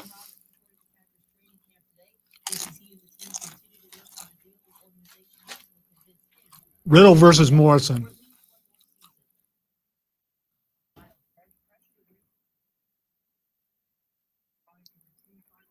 think they're going to put some gold on Morrison. He's been getting a pretty good push. Killing it.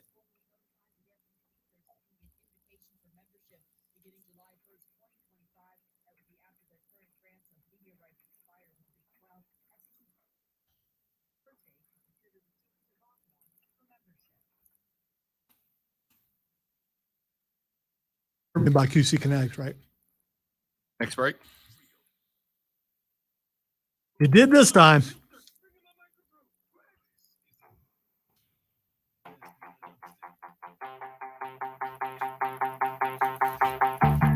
The Rob Brown Show back on your radio. This is ESPN Upstate. To the phone lines we go. We welcome in a friend of the program. Young man that I've not yet had the pleasure of meeting in person, but that will change on Thursday when we are live at the Spartanburgers game over in the great city of Spartanburg, South Carolina. Mr. Casey Milton joins us here on the Rob Brown Show and ESPN Upstate. Casey, what's happening, fella? Hey, Rob Brown. Always happy to be back, sir. Absolutely hyped for this week. Last home stand of the season. 4 great games this week, including 2 ESPN Upstate coming to historic Duncan Park. Could not be more excited for this upcoming week. How are you, sir? Dude, I'm better now. Listen to that.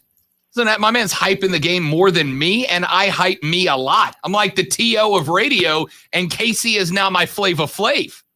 I kind of love it. Oh, absolutely, man. That's why we're friends, man. Always bringing the energy. Love it. Casey Milton from the Spartanburgers joining us here on the Rob Brown Show and ESPN Upstate. So I wanted to ask you today, Casey, about – I've had a couple of people ask since we talked about Thursday, and Lonzo and I are going to be out there, that have asked me, yeah, man, we're thinking about coming. What's a game like? Like, what's the environment? So as somebody who has seen every game at home, if a fan comes to the game on Thursday, aside from my bright, shining, beautiful face, just give people a taste of what a Spartanburgers game is like there at Duncan. Yeah, man. And the best way I would describe it is just the buffet of baseball experience. And why I say that, there's something for everyone. If you want to come, you're going to come, you're going to see one of the most historic ballparks in the nation. We're coming up on the centennial here at Duncan Park, historic ballpark. And then if you just want to grab a roster, grab a scorecard, write down stats, absolutely, that's for you. We're going to have the beer is cold, the hot dogs are warm. You're going to see probably kids with smiling faces on that first baseline because they will walk home with more foul balls than you have ever seen a kid walk away with. And then you're going to have me, tattooed up, colorful shirt, former U.S. federal agent coming around and running around in a Spartan burglar costume, telling bad recycling jokes, getting the crowd hyped. There is something for everyone there. It's absolutely just a fun, energetic game, all underpinned by some of the top college talent in the nation playing ball in the Coastal Plain League and at historic Duncan Park. I love the premise of here's this entertainment venue, chock-a-block full of everything that you could imagine to have a good time.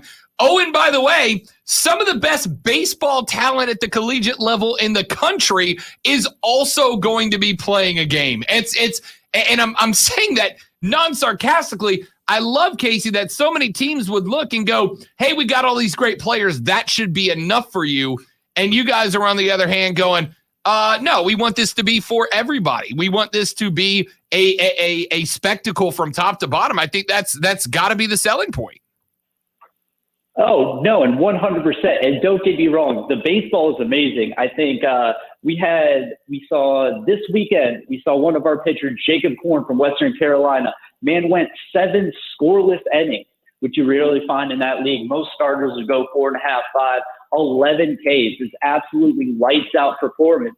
But again, you're going to come, you're going to get entertained. It's not just going to be just 9 innings of baseball. I mean, we have that, but what it is 9 innings of you having fun. We want this to be a 9-inning vacation where you can just come, take a break, be entertained. And in the end, if you're leaving and say, what's the score like?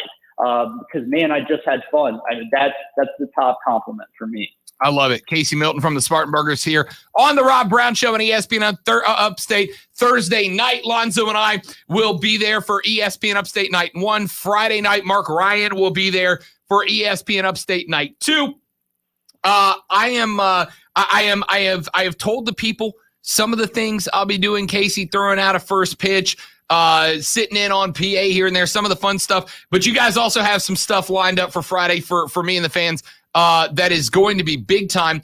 I love the fact that y'all have taken all of the best parts of entertainment and then wedged it into an event that sports lovers can come also watch a damn fine baseball game. But as far as venue, I mean, food, drinks, stuff like that, what kind of stuff can people get at the Spartan Burgers game that sets you guys apart? So, Rob Brown, you're, of course, the smart man because you picked Thursday night, Thirsty Thursdays. So we have $1 Bud Light, $1 Mick Ultras for everyone that is, of course, of age. But then on top of that, $1 sodas for all our young little meatheads to come in. So great Thirsty Thursday. And then, of course, it's one of the best combo nights in baseball because Thirsty Thursdays are also Dogs and Burgers nights. We have all our four-legged friends, wet noses apart, wet noses abound at the park. So it's going to be a great night to catch some beer, great night to bring your dog out to the park, catch some sun, catch some baseball. We have hot dogs, we have hamburgers, we have snow cones. So there's everything to whet your appetite on top of the beefiest team in baseball. By the way, I need you to know the number of times that I have said hashtag heat and meat and hashtag beef boys summer this week is incredible. I fully believe, Casey, that you guys have come up with the greatest 2 hashtags in baseball history. Oh man, that's the highest of praise, sir. And that's what it is. It's just us being entertaining. We get a lot of guff for naming the team the Spartan Burgers, but really what it is, it's a name that makes you smile. It's fun, but it's also tied into the history of Spartanburg, which not a lot of people realize. And so absolutely, it's just us really, throwing in as many food puns as we can, but really just being a fun baseball team. Casey Milton from the Spartan Burgers joining us here on the Rob Brown Show and ESPN Upstate. Again, on Thursday, Lonzo and I will be in the ballpark. If you want to go to our website at espnupstate.com, espnupstate.com. Right there on the front page, we are giving away 4 family 4-packs of tickets for you to come out and hang out with us. And Lonzo will even give you a hug if you win the tickets and show up at the game. But one thing that I have noticed, Casey, is that aside from wanting to make this an entertainment venue that's good for everybody in the family, dad can watch his baseball, mom can watch her baseball, kids can be entertained by everything else. You guys have really striven to make this a family-friendly and affordable event. One of the biggest complaints I've heard from folks in the years I've been doing this is we can't even go to local professional games because sports tickets are so expensive. You guys have really created an affordable environment as well as a family-friendly one. Yeah, and really that's what it's about. It's about representing the community and making this accessible to the community. I can't tell you, my memories of being at Ticket Return Park with the Myrtle Beach Pelicans, just playing, just trying to chase foul balls there. And I love that we can now provide that for the kids and provide that for parents.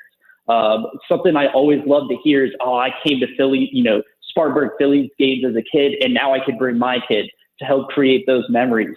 And for us, it is about making it affordable tickets, affordable concessions, and, free parking, which just as someone who goes to sports venues and sports games a lot, and that's something you never think about, just that eating away at the cost.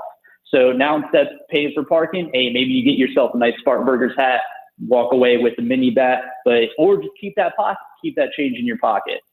Love it. Love it. Casey Milton from the Spartanburgers. On Thursday, Lonzo and I will be live at Duncan Park as we are going to have ESPN Upstate Night. We'll be on the field. We'll be participating in different activities. Lonzo will be giving out hugs like candy. I can't wait. It's going to be exciting to watch.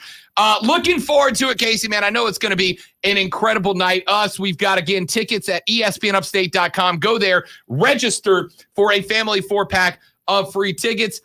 Casey, anything that I need to be mentally preparing myself for? What is Casey Milton expecting out of Rob Brown at ESPN Upstate Night? I'm just expecting you to bring the energy, sir. That is it. We'll keep a couple surprises for what's going down, but just bring the energy in, because I know you'll be happy to be out there. We might, you and me dizzy bat, you and Lonzo dizzy bat. So what we do, instead of just dizzy bat, we throw some drunk goggles on there, add an extra layer of challenge. And that's what we like to do. We like to take things just that one extra level. So that's all I'm going to ask. You come in here with the energy, and you and me, we're going to take things one extra level. Let's go. Let's go. Casey Milton from the Spartanburgers here on the Rob Brown Show and ESPN Upstate. Again, we are going to be live this Thursday evening for ESPN Upstate Night 1. Me and Lonzo will be there. Go to their website, thespartanburgers.com. Thespartanburgers.com. You can see the schedule. You can buy tickets. You can go to the team shop, etc. And make sure to go to our website at ESPNUpstate.com for your chance to win a family 4-pack of tickets to Thursday evening's game. Casey, my man, always good to talk to you. We'll get you back on Thursday, and we will see you at the park Thursday night, fella. Yes, sir. Looking forward to it, man. Born and bred to rip and shred. Rob Brown, you take care of yourself. I will see you Thursday, sir. I love it. Casey is the GOAT caller, man. Born and bred to rip and shred. Let's go. What are drunk goggles? They are like ski goggles, but the glass on them is distorted to throw your brain into a state of imperception that is supposed to be similar to being drunk. So you would actually get to experience it for the first time. I can tell you, as someone who may or may not have been in a fraternity in college, it's not spot on. By the way, you can be in a fraternity and not drink. You can. Because I was. You can. However, not the majority of them. I was going to say, you're going to say that I had less fun because you'd be wrong. You are. No, I wasn't going to say that. I was going to say you are in the minority of people in fraternities. I didn't say you had less fun. Hey, you live your best life and have fun, whatever you want to do. I'm not here to judge. There's nothing like messing with drunk people when you're sober. That's all I'm saying. Oh, I agree with that as a drunk person. Not currently, obviously. You get what I'm saying. Yeah, because that would get us both in trouble if that were true. I realize how much I regret that statement immediately. Let's take a break, wrap up hour 2 when we come back on the Rob Brown Show and ESPN Upstate. QC Connects.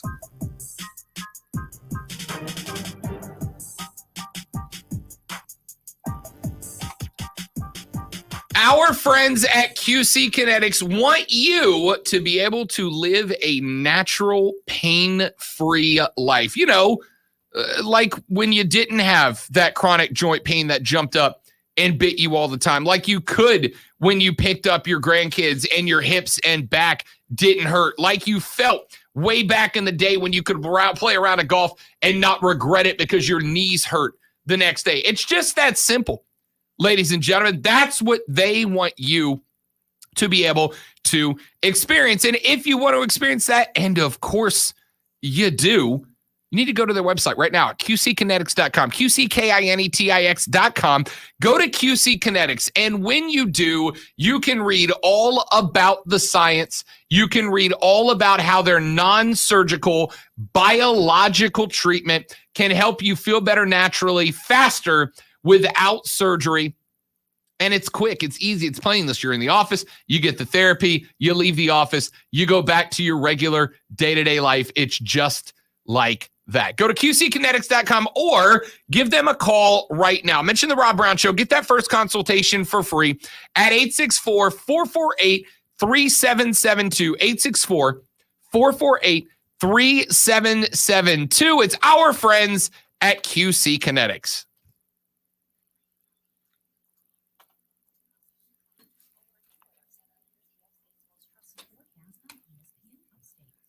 So Tom Holland was asked how, when him, Doctor Strange, and Iron Man met the Guardians for the first time, Star-Lord was able to catch him, get him in the chokehold, and put the gun to his head.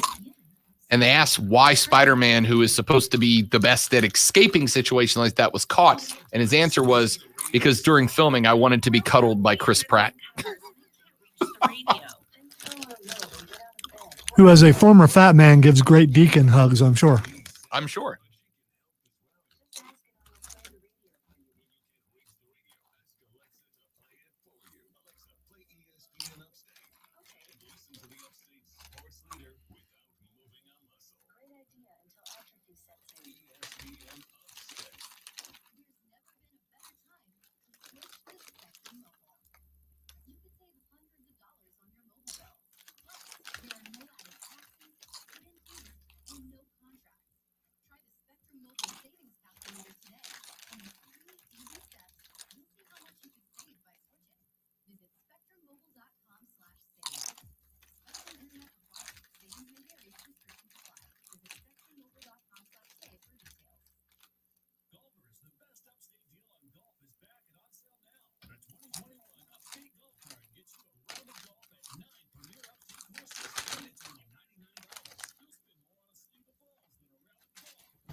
I just looked up, went to the Spartanburgers website. Uh-huh. Pardon me while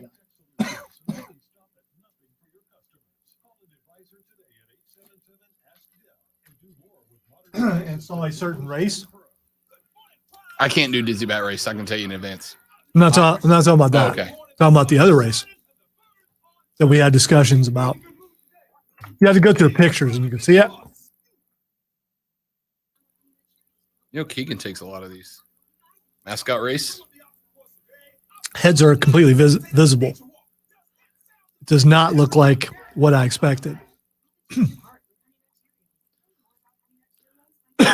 Which means you might actually would have to run.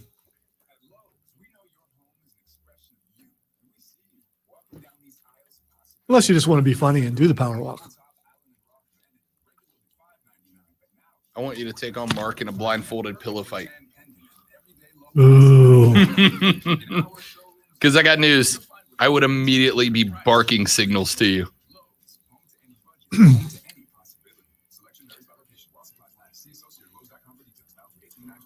There's one I'm willing to go to the office for. I have no idea how the brick got in the pillow. I was blindfolded.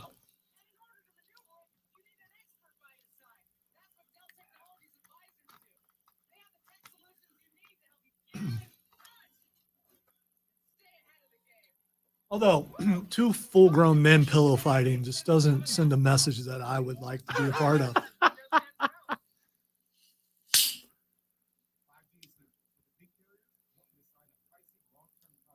get in on the action. Well, no more, because Straight Talk Wireless has rolled out 5G coverage nationwide, with plans starting at just $35 a month with no contract. And get a Samsung Galaxy A32 5G for only $299, all on America's best network.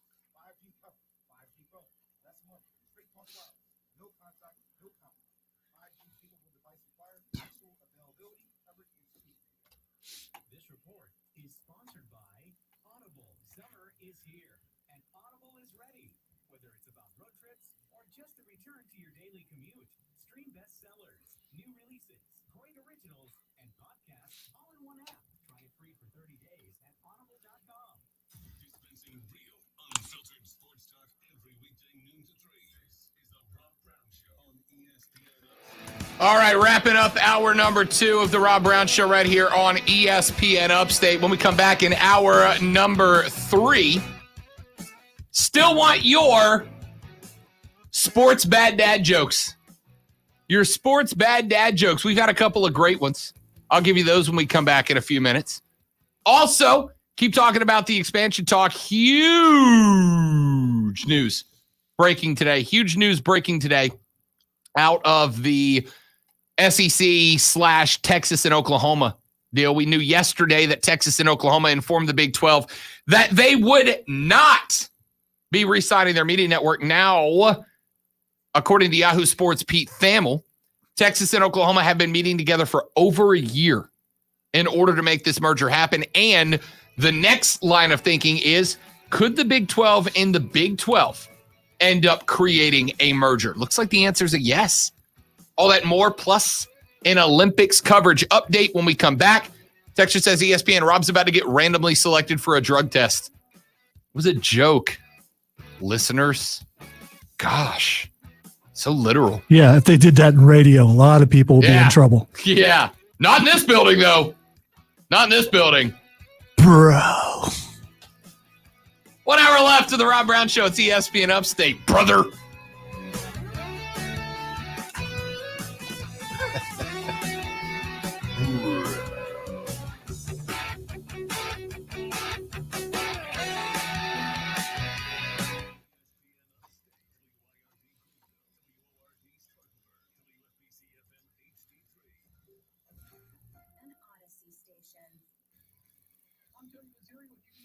You have a golf cart in the very first break. Fabulous.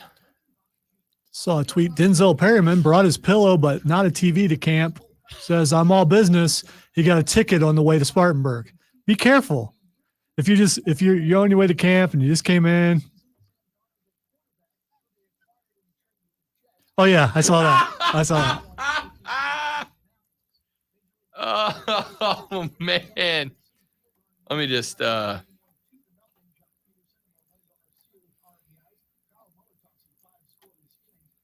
we'll leave that there for a second. Enjoy the art.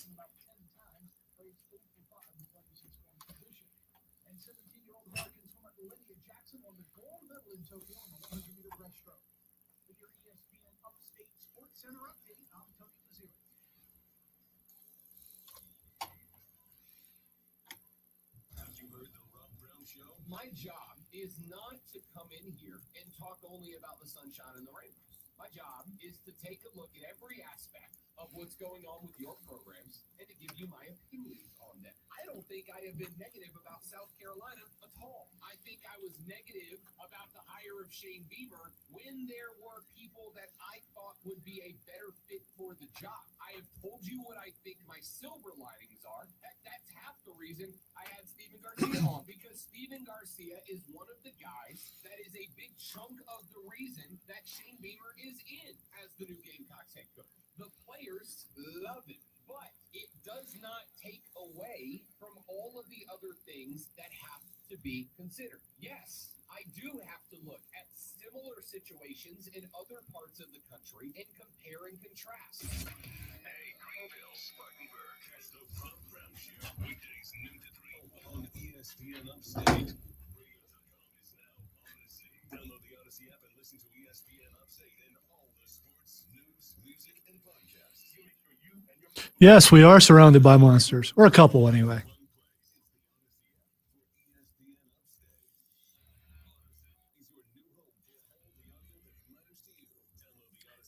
That game, a lot harder than Pokemon or Harry Potter. I played the Pokemon game in a while.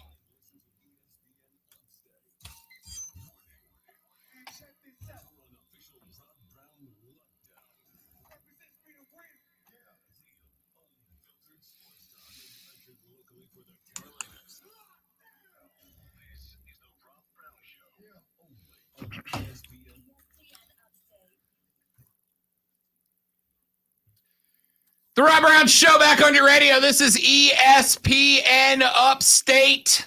Rob, Lonzo, and you. I am Rob Brown. He is the great one. The hugger. Hashtag hug life. Thanks for joining us today. Hashtag bad dad sports jokes. That's what we're looking for today. What's your bad dad sports jokes? Here's a few that have come in so far. At ESPN, why are the corners of a hockey rink rounded? Because if they were 90 degrees, the ice would melt. At ESPN, why do the Germans always get beat by the Canadians? Because the Germans bring their Wurst, while the Canadians bring their A game. That's the winner so far. Clubhouse leader, Lonzo? Clubhouse leader on the dad jokes? Oh, without a doubt. That's a clubhouse leader. At ESPN, why are basketball players the messiest eaters? Because they're always dribbling. At ESPN, I've been trying to tell people about dried grapes, but it's hard raising awareness. It's not a sports joke. I'll allow it. At ESPN, what makes pancakes and baseball teams similar? For anyone to like them, they need good batters. At ESPN, why are hockey players so shy? Because they hate to break the ice. At ESPN, Rob, where do you keep your baseball mitt while driving? In the glove compartment. Second place, though topical. At ESPN, I guess Oklahoma and Texas are OUT.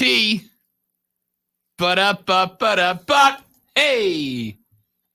Keep your bad dad sports jokes coming in on the Ingles Market text line at 71307, 71307.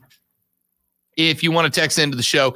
Texter says ESPN is implying that the NIL is the reason Texas and Oklahoma are moving into the SEC. Bigger brands and more money for athletes. I don't know, man.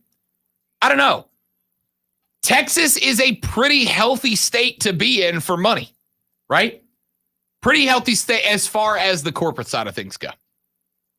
Pretty healthy state to be in, monetarily speaking, for these athletes, I think.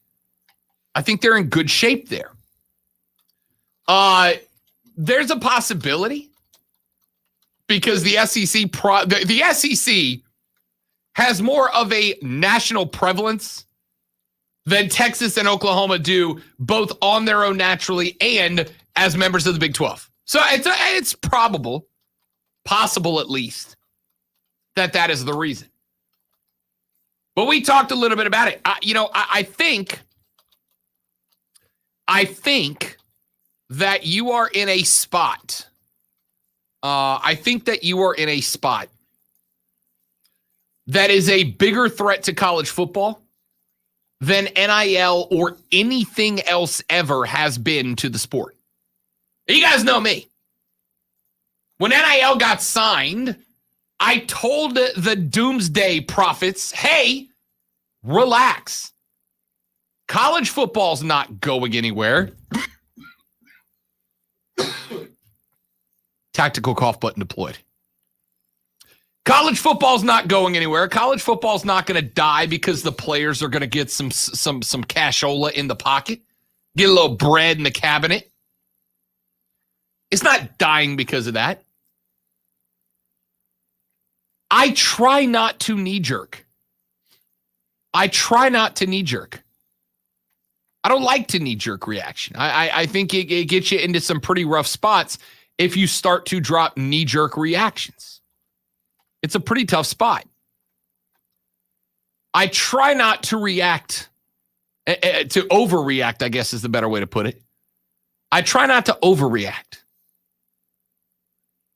I don't think I'm overreacting to say that college football as we know it faces its biggest threat today, as we know it. Not that it will end, not that it is done by any stretch of the imagination.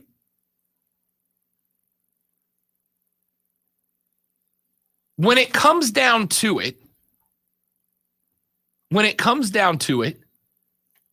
you are looking at the creation of a Southeastern mega conference. They have increased the reasons to join the mega conference. Why? USA Today did an analysis earlier. By the way, not to interrupt, what a collapse by the U.S. on the rugby pitch. Had Great Britain down 21-0 and lost 27-21. What a collapse by the Americans in sevens rugby. Anyway, so you've got this SEC mega conference at this point. The USA Today folks did an analysis and said they believe that the SEC has the capability of making $1.3 billion a year as a conference with Texas and Oklahoma in the fold. $1.3 billion as a conference. That would match or outpace the NCAA as an organization, not the other conferences, the NCAA as a whole. At that point, the SEC is the authority in college football. I don't think the NCAA can regulate. The SEC just does what they want to do within, because they can at that point say to the NCAA, and I think this is, I don't want to say inevitable, I'll say probable. They could at that point say to the NCAA, oh, you don't like that we're doing this thing. We understand. And we're out. And just make their own thing. Lonzo, you have said for a while, and we had a texter say earlier in the show, that they are fine with the super conferences because the NCAA are, quote, corrupt, worthless bastards, end quote. And a lot of folks, I think, and I could be wrong here, Lonzo, correct me if I am, but there's a lot of folks, and I think you're one of them, that has been, let's say, hesitant about the NCAA maintaining the central power in college football. Fair? Unfair? Well, definitely fair. Okay. This is the point. You guys have asked many times in the past, what is the point where the conferences will say to the NCAA, hey, deuces, we out. And just bail and do their own thing. And I will tell you, I don't know where the exact point is, but I know the SEC has just taken a long jump towards it. So when the SEC Super Conference decides, you know what, we're no longer participating in the NCAA playoffs to crown a champion. We're going to crown our own champion because it's obvious the talent elsewhere is inferior, and whoever wins the SEC is the real champion. Then what happens? Don't know. Good question. Great question. Maybe the ACC joins them. Hey, you know what? We're out too. We don't need the NCAA telling us what we can and can't do. We're going to create our own football league as well. And at the end of the year, we'll have an ACC and an SEC champion, and they'll play for the national championship. And then maybe the Pac-12 joins them. Again, I'm utilizing a fallacy I said yesterday you should not, which is slippery slope. But I don't know. If the SEC says, screw this, we're out of the NCAA. We believe that the best football team in the country is going to come out of our conference every single year. So we're just going to do our own thing so that we're not regulated. But if other conferences join them, As far as I can see, though, I acknowledge maybe I haven't thought this out all the way. Feel free to correct me if you come up with something different. If the SEC says, we done, we out, hashtag later, and take off, there's only two possible outcomes after that.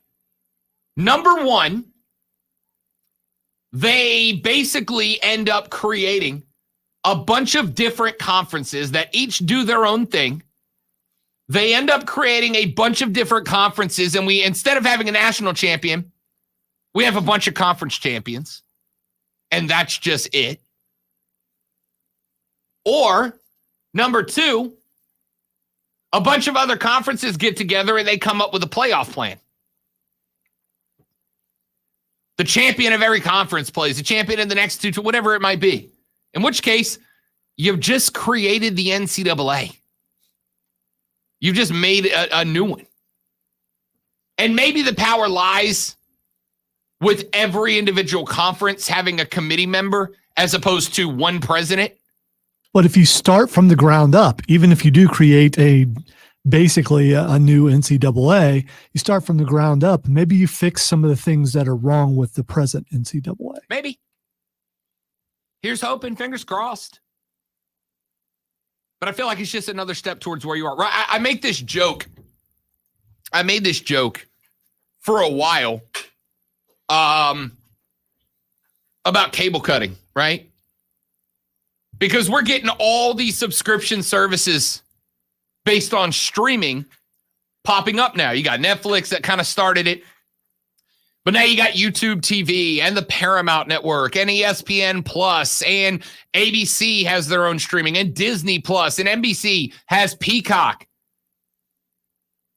I used to pay, Lonzo, $140, $150 a month so that I could have all these channels on my TV to watch what I wanted to watch.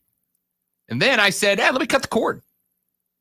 Just get Netflix, pick up a couple of streaming apps. But now I have to have Disney Plus. I have to have ESPN. I have to have Peacock because The Office and Parks and Rec are both on there. I got to have Amazon Prime because The Boys, which I started watching. Thank you, Keegan, by the way. I'm only a couple episodes in. Like I said, don't think you can watch multiple episodes in a row. It's a tough show. Yes, it is. It's a tough show to get through. And I can't watch it when my wife is anywhere around. Yeah. It is a tough show designed to make you uncomfortable. And it works. We'll come back to that later. Point is, you got to have, at this point, 15 different streaming services to get everything you want to watch. And guess what? It costs you the same as it used to cost you to have a freaking cable box in your house. I feel like that's kind of the system we're getting here in college football. In order to get away from the NCAA, we are threatening to form a new NCAA. It's just a theory. I don't know that it's for sure going to happen. But I don't know, man. I don't know. I guess that's the frustrating thing. Because here's the thing. Mark Ryan and I have had this conversation all the time, right? Where we talk about our job. What is our responsibility to you, the listener? What's our job?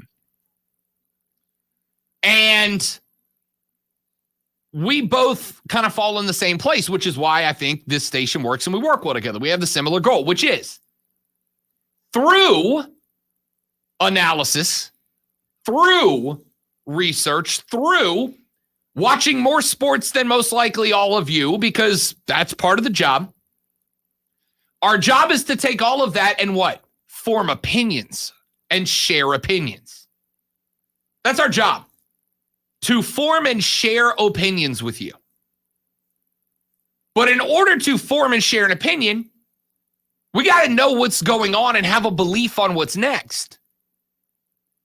And what's frustrating for me here, Lonzo, is that I don't have a freaking clue, and I don't think anybody else does either. We got guesses. We got theories.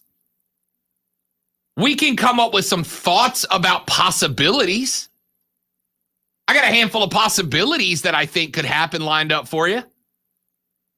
It's possible we end up with 4 or 5 super conferences not regulated by an NCAA style body that all have their own conference champs, and we just select whatever champ we want. It's what they used to do back in the AP, remember? Used to be that at the end of the year, the news writers all got together, put together a poll, and whoever they voted as number 1, that was your national champ without ever playing each other. Then we got the BCS. Then we got the playoffs. Now expansion to playoffs, and that might go away before it kicks in. I don't know is the answer. I don't know what's going to happen. I don't know how it happens. I got a bunch of guesses, bunch of theories, and I don't know how likely any of them are compared to the rest, to tell you the truth. So I don't know. I guess that's and it makes sense, Lonzo, that we're all kind of freaking out about this a little bit. Scratch that. Most of us are freaking out about this. Not because we're like, oh, this is inherently bad. Change isn't inherently bad. Change can be good. Progress is only made through change. However, if there are unintended consequences, Stathakis and I had a conversation about this a few days, the premise of unintended consequences. Sometimes unintended consequences create a situation that is more negative than what you were in the first place. It happens. But I don't know here, man. I don't know here. I don't know what's going to happen. You have to wonder, are they how far ahead are they thinking? And that's the thing. How far ahead are they thinking? It's you talk about, I mean, if we do this, this could happen. If we do this, this could happen. Are they thinking that far ahead? Or is it just about, hey, a couple teams want to join the conference, and that's as far as they think? I don't know, man. I mean, I'll tell you right now. We've said on the show before, and I've said it on the show before as a joke.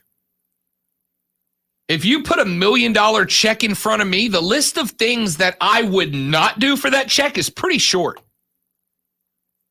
And it's not really a joke. See a phrase, money can't solve your problems. I got news for you. Money would solve a lot of my problems. And the problems it solved would make it easier to focus on the other problems that I can't deal with because I'm too busy worried about the problems that will be solved by $1 million. So the list of things I would do for $1 million is pretty extensive. That's effectively the driver here. If you're the SEC, it's nice to think that the college football authorities in question here might look and go, what are some of the unintended consequences that might pop up based on our decision to add Texas and Oklahoma? And maybe they're thinking ahead about them. But at the end of the day, right in front of them on a sheet of paper, Lonzo, it says valuation of addition, $1.3 billion annually. And much like me with that $1 million check, some of the things that I might get asked to do for $1 million could have some long-term unforeseen consequences. But the benefits of 7 figures showing up in my checking account overnight far outweigh those in the short term. That's where the SEC is. And I don't blame them for it. I get it. We have created a collegiate system that money is the foundation. To like it, it is what it is. So to answer Lonzo's thought there, yeah, I'm sure the SEC is probably thinking about potential long-term consequences. But if you went to the Southeastern Conference and said, you as an entity can make $1.3 billion a year between 16 schools, but it comes at the degradation of every other college football entity out there, the majority of them are going to go, yeah, well, what do you want? Tis what it tis. Because we going to be fine. We're rolling $1.3 billion a year. We going to be all right. And if Iowa State can't make it, too bad, so sad. Sucks to be you. That's what this is for. So I don't know. Do I think there are unintended, unforeseen consequences? Yes. Unintended, unforeseen consequences don't scare me a lot of the time. They don't. Because change is the only thing that shapes progress. However, this has some consequences that look like they can be foreseen. And there are going to be some folks that go, yeah, I see that being a problem, and I don't care because I have $1 billion. Not to get political, but that's the point that everybody's making, yelling at Jeff Bezos, right? They're going, Bezos, you're creating this list of problems. Underpaid workers, Amazon drivers documenting the fact that they have to go to the bathroom in a bottle in their station because they're not allowed a break to go to the bathroom. And Bezos is going, oh, yeah, we'll fix those eventually. Let me finish counting my billions of dollars. And I'm worried that's the SEC destination, frankly. If you're an SEC fan, this is great for you. Your product's about to get better. You're going to be rolling 30, 40, 50 million a year deeper than you were before. But if you're Kansas, Kansas State, Iowa, Iowa State, Oklahoma State, Texas Tech, Baylor, not great for you. All right, let's take a break. When we come back here in just a minute from right now, Lonzo has all the dressage analysis you could possibly want. He'll give you a full breakdown on the gold medal round of dancing horses when we come back on the Rob Brown Show and ESPN Upstate. Golf card. Oh, we got a guest next segment. I'm way late for it. The 2021 Upstate Golf Card is available and on sale for you now. 9 rounds of golf, $99.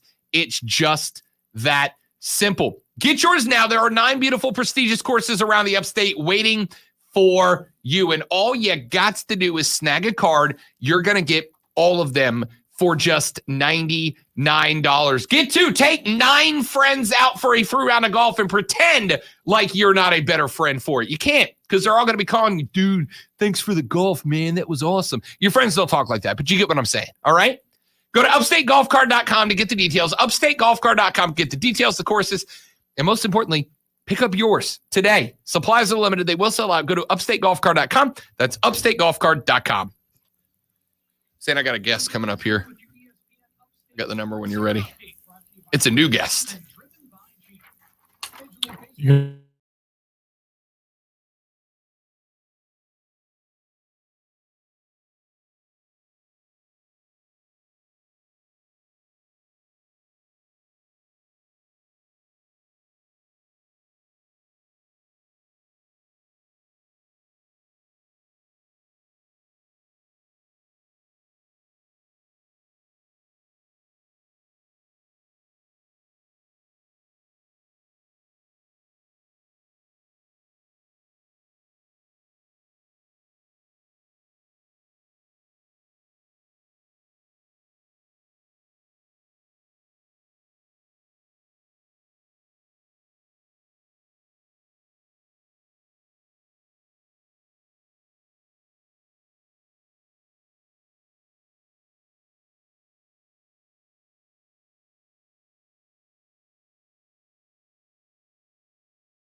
Thanks for having me, Rob. I'm super excited to be here. You know, Media Day was a cluster in and of itself. And, you know, we had a good time at the Media Olympics, right? You know, the Media Olympics that Clemson put on, I think some fans don't really understand what links they go to treat their media the right way. So it was a great event. Rob wasn't able to carry us to victory, and I definitely let the team down in just about every area. So, yeah, man, it's great to be here. Thanks for having me.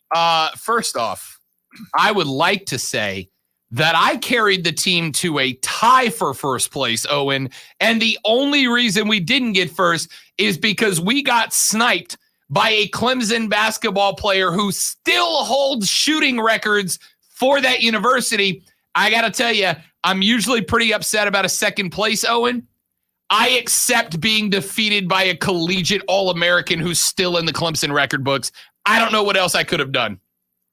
Oh, no, I'm totally with you there, man. You know, basketball was where I thought it was going to excel the most, and you even beat me there. So to get beat out by a Clemson basketball player or a former guy, no, you're totally right. No shame in that. Cornhole was definitely not where I was destined to pursue, I guess, my further career. You know, getting told by CJ Spiller that I got to stop topping the golf ball is never a good feeling either. But overall, just a great day. It's been a great week in Clemson media. Finally getting off-season rolling. Fall camp starts next week. Just sports in general, man. NBA draft Thursday. NFL teams are reporting to camp. A lot of stuff going on. Yeah, let's get to Clemson a little bit, mainly because I am over talking about the Media Olympics. We deserved a better result. Let's talk Clemson a little bit. So we got to sit down on Thursday morning with DJ Uiagalelei, do the first interview with him in person. Couple of things stand out about that kid. Number one, if he is feeling any pressure to replace Trevor Lawrence, the number one overall pick in last year's NFL, well, I guess this year's NFL draft, you wouldn't know it from a face-to-face conversation with the kid. The second thing is I asked him specifically in his mind, what did he think would be different about the Clemson offense with him taking TL16 spot? And his answer, Owen, effectively was not that much. He said Trevor was, you know, there's this thought that with DJ at the helm, they might run the ball more and more design runs. He said, hey, Trevor was faster than me. He was a better runner than me. We're going to play Dabo's offense and Tony Elliott's offense the way that they have been doing it. How much stock do you put into what DJ said there?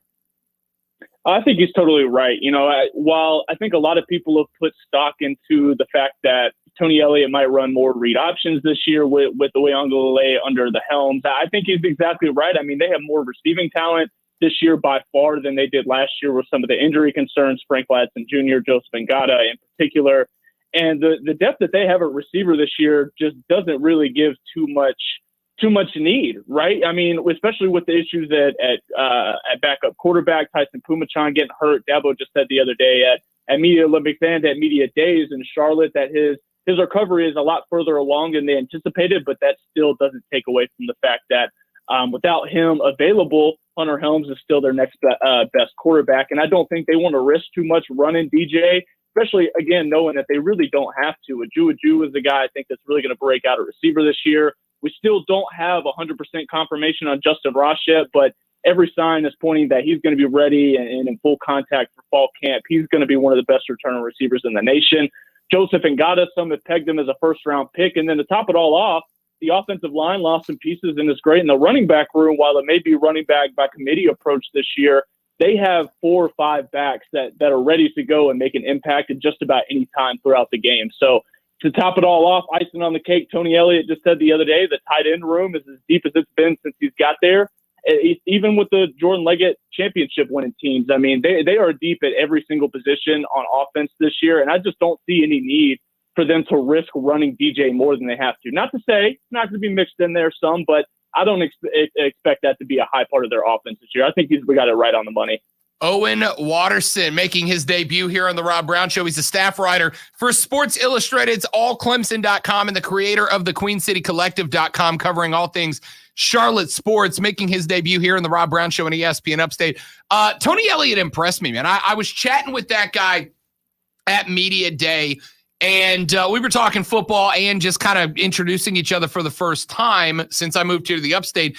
And you talk about a guy that you would want to play for, right? Now, I try not to kiss Coach Butt too often in this job, but had about an 8, 9, 10-minute conversation with Tony Elliott.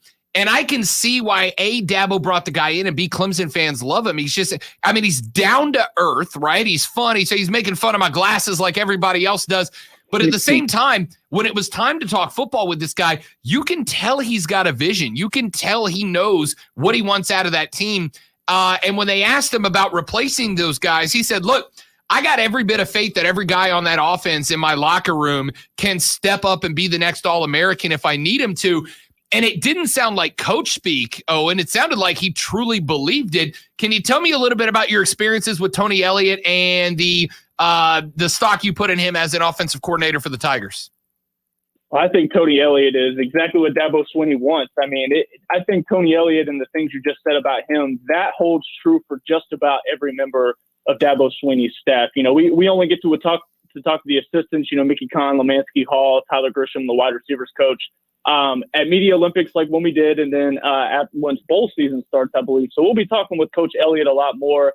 And you're right. He's a player's coach, just like Dabo Swinney is. And I think the way he treats his players and treats his offense just goes to speak to the program that Dabo Swinney's built. You know, on the outside looking in, I don't think a lot of folks really understand why so many people say, or recruits in particular, like there's just something different about Clemson. But, you know, being on the inside and actually having the chance to talk to these coaches face-to-face, one-on-one, there is something different. Not just about the way they talk, the way they treat the media, the way they treat their players, their prep. I mean, all of it is just top-notch. And Tony Elliott, just like Brent Venables, I think is going to be in Clemson for a very long time. I'm excited to see what he's got cooked up this year because he's got more weapons than I think he knows what to do with.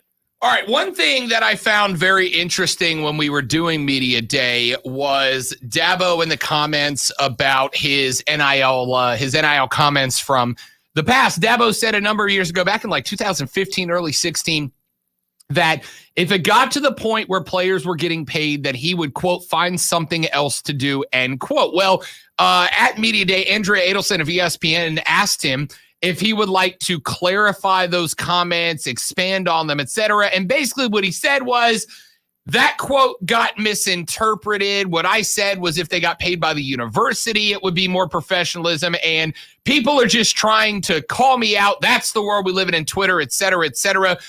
Do you think the ire towards those comments by Dabo Swinney 6 years ago has been fair, or is he right and was he misinterpreted when he said them? I think he was misinterpreted. I think the same with his comments about playoff expansion and things like that. Dabo was one because of the sustained success he had. Now, I feel like a homer talking about Dabo Swinney like this, but it's really just the truth since I've gotten the chance to speak with the man. You know, he sticks pretty true to the things he says. You'll hear him repeat the same phrases and, you know, feelings about certain players, coaches, situations multiple times. And that's another one where you just touched on it there, Rob, that he said that it would have been that situation for him if Clemson themselves and the universities would have had to pay the players. He said multiple times that NIL, you know, the ability for these guys to just be able to go to an autograph signing is just kind of common sense for them to get paid off their name, image, and likeness. You know, we haven't had a video game, NCAA video game, because of that same problem since, you know, 2013 in this point. So I don't really think he ever had a problem with NIL. I definitely think it got taken out of context. And it goes back to, I think, playoff expansion comment he had multiple years ago that he was always in favor of staying in the BCS type system, that he wasn't for the original playoff expansion as it is. And because of that fact, it's exactly why he's, you know, not really in favor of going to 12 teams, because I'm not sure where you stand on this hill, Rob, but for me, I'm with Dabo Swinney. I just don't know that there's 12 teams good enough to make that playoff, you know, the back end type 12 seed, 11 seed players that are in there. I just don't think they're ready to win a national championship, just like Dabo said. So long story short, to round it back out to your question, I do think it was misinterpreted, as are a lot of things that Dabo Swinney said. Yeah, you mentioned the playoff expansion there, and here's where I've fallen down on it, Owen. I agree that most years, probably the majority of most years, there aren't 12 teams. But we don't say that we want to shrink the NFL playoffs because there aren't that many teams. That we don't say we want to shrink the NBA playoffs. And look, if you consider the fact that 9, 10, 11, 12 are frequently teams that aren't going to be considered championship quality, it just means to me that there's a reward for being the top 4 seeds and that you kind of get not a bye, but an easier game to get through to the next round.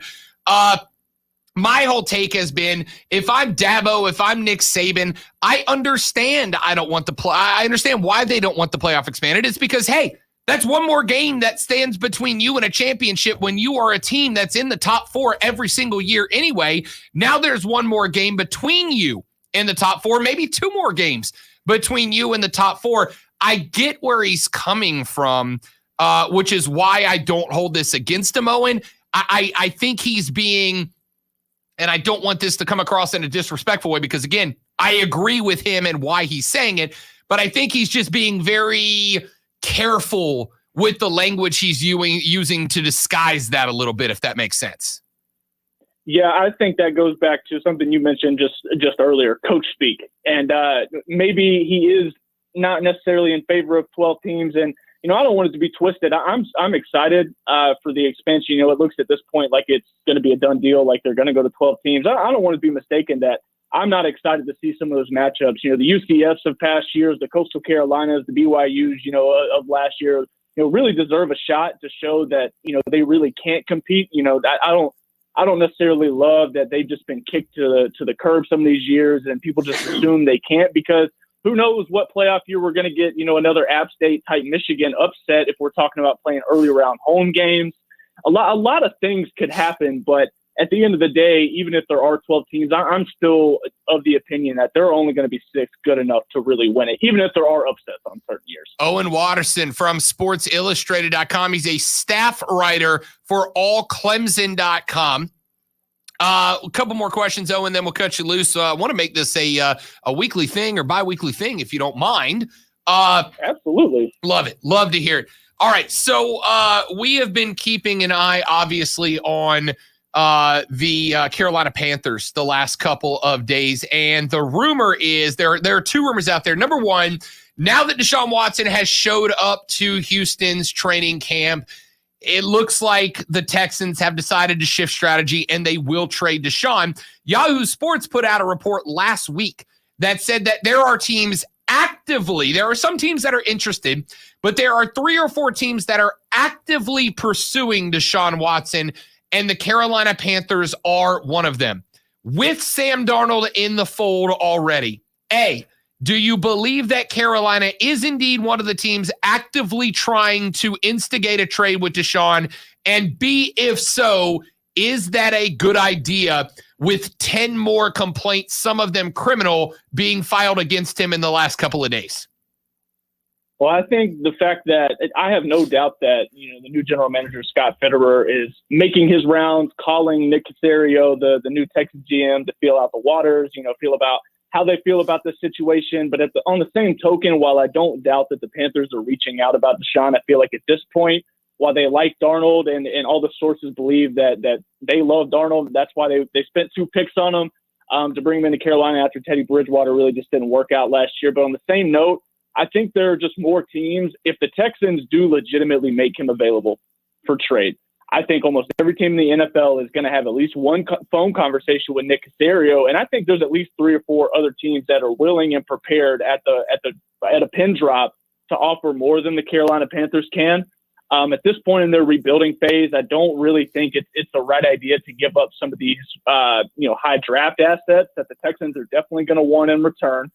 They've done a really good job building through the draft, getting guys like Brian Burns, Jeremy Chin in the 2nd round, who was an absolute stud, had the 2 fumble recovery game against the Vikings, I believe it was, last year. And I think at this point they spent 2 draft picks, if I'm not mistaken, to get Sam Darnold, bring him in and try a new regime after Bridgewater just didn't work out. I just don't see a world where they have enough compared to some teams like the Eagles and Dolphins, to be more specific, to entice the Texans to get that done. They'd have to give up a guy like Robbie Anderson, who will have to be extended if the Panthers want to keep him after this year, but he'd have to be in there. And I think they'd have to give up younger guys like Brian Burns, Jeremy Chin, even Derek Brown on the defensive line, who I think is set for a breakout year, in order to make that deal more enticing than what is definitely going to be on the table from other teams around the league. I think it's a great idea. I'd love to see Deshaun just 2 hours from where he played college, with all the off-field stuff aside, but combined with the risk of the PR, backlash, fan backlash, whatever the case is going to be, and the capital it's going to take to get this guy to Carolina, I just can't see that it's worth it for the Carolina Panthers. They believe in Darnold. They need to go all in and be there. If it doesn't work out, so be it. But I don't think flipping just a couple months after you got a new guy for another new guy is really sending the right message to the locker room. Owen Watterson is a staff writer for Sports Illustrated's allclemson.com. He is the creator of the QueenCityCollective.com, covering all things Charlotte sports. And he, if I play my cards right and bring him a gold at the Media Olympics next year, will be a weekly contributor to the show. Owen, my man, it was great to meet you in person. Great to have you on the show. Let's do it again next week, partner. Absolutely sounds like a plan, Rob. Best of luck. Thank you guys for having me on. You got it, big guy. Also, I'd like to point out, though, that he pointed out that Rob Brown carried the team and not anybody else specifically by name that was also involved. I do recall hearing that at the beginning of the interview. Just wanted to make sure that was on the record, recorded in perpetuity. Back after this for a very quick segment, and then Twitter trending topics on the Rob Brown Show with ESPN Upstate.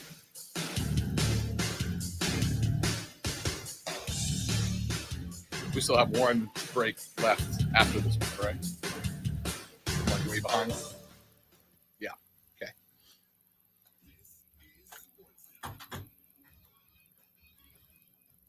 I'm Christine Lindsay at this hour, and Packers head coach quarterback Aaron Rodgers arrived at training camp today. He and the organization working on a deal containing concessions for team health will convince the rating. Just going to do what I really don't like to do.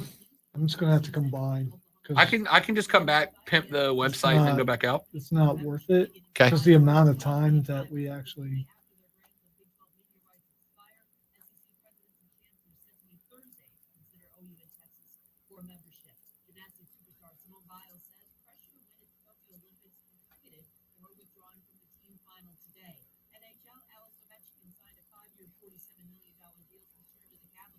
And Vegas Golden Knights trading goaltender Marc-Andre Fleury, a three-time Stanley Cup champion, to the Blackhawks for a minor league forward.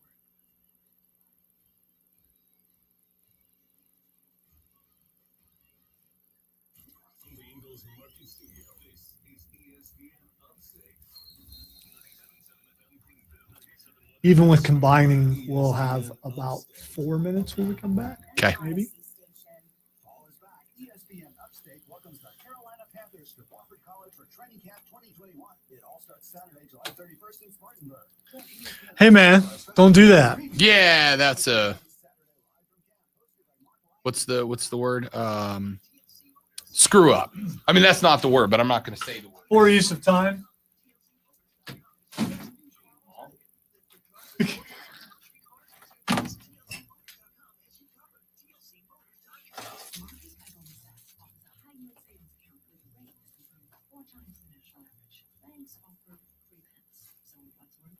Savings options to help you make the most of your money or free pins. You can win.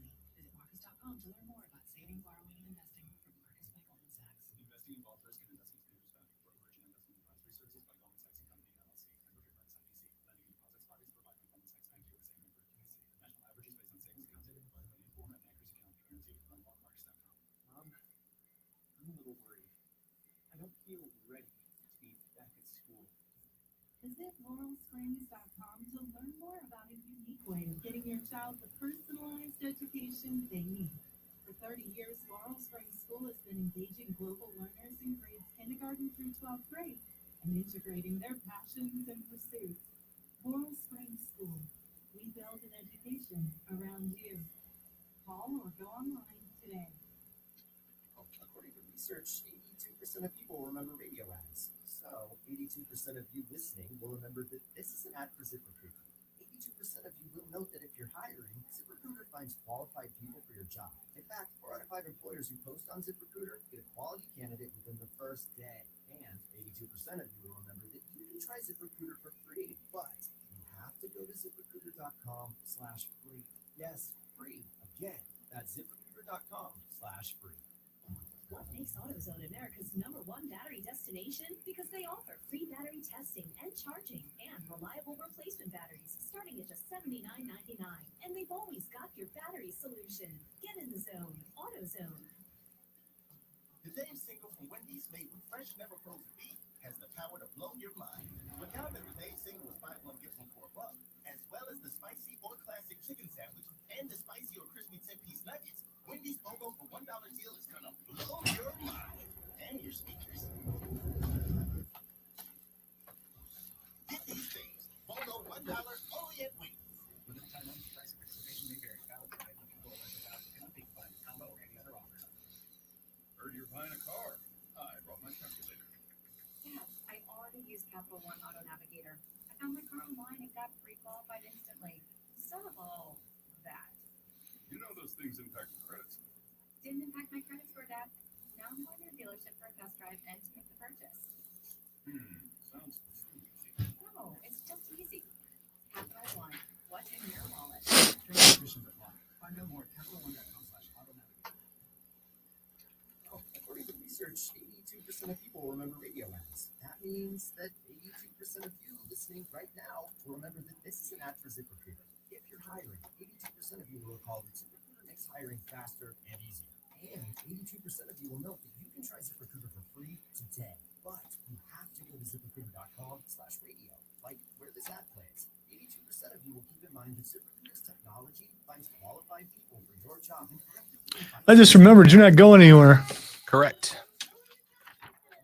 I just remembered I'm not going anywhere. By the way, me pointing out that I just remembered was to remind you in case you forgot.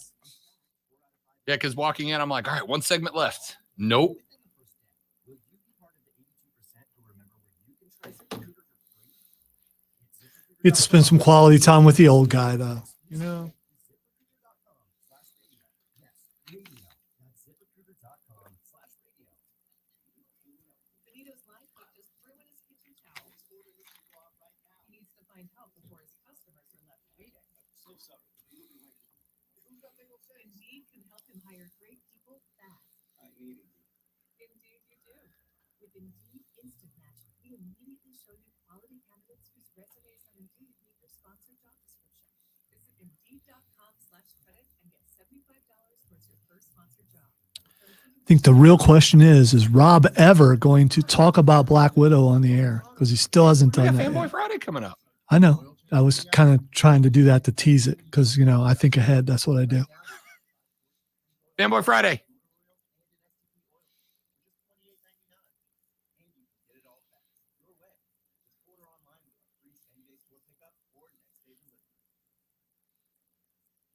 Oh, here we go. What do we got? Jiu-jitsu or taekwondo? I think Taekwondo already happened. So I think Yeah, judo.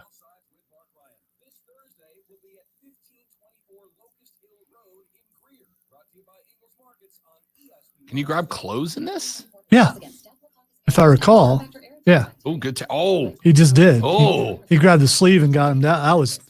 And then held him down a second, Oh. like, don't get up, punk. The dude in white looks like someone from a kung fu movie. Yeah. From the 1970s. Yeah, this. This isn't like the other ones. There's some action in this. Taekwondo is kind of like, why did they break them up? Armbar.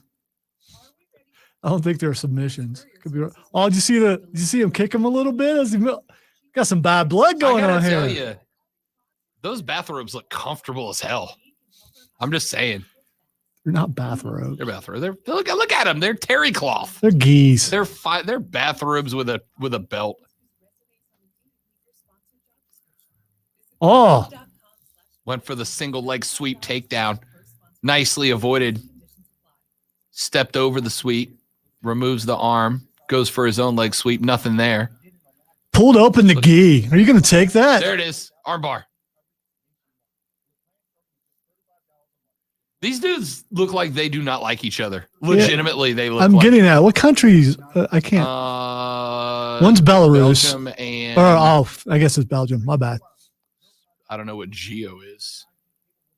Geo. Georgia? Could be Georgia. Yes, Georgia. The country, not the state. Georgia doesn't get its own reps. Well, I'm sure the state was named after the country, probably. I don't know. Oh! Look at that. Look at that. We got some action going on. Rolled over the takedown.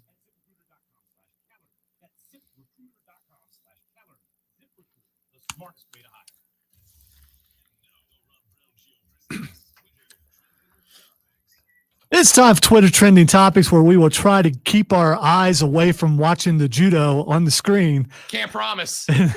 which is action packed, by the way, and talk about what's trending. All right. The first thing is Ghostbusters. Da-da-da-da-da-da-da-da-da-da. The new trailer for Ghostbusters. What's the second half of the title? Alive, Never Dead, Yeah, I forget. Who cares? Regeneration. Let's go with part 3. It's not Slimer's really. Revenge. It's not really part 3. New Trailer dropped. Have you seen it yet?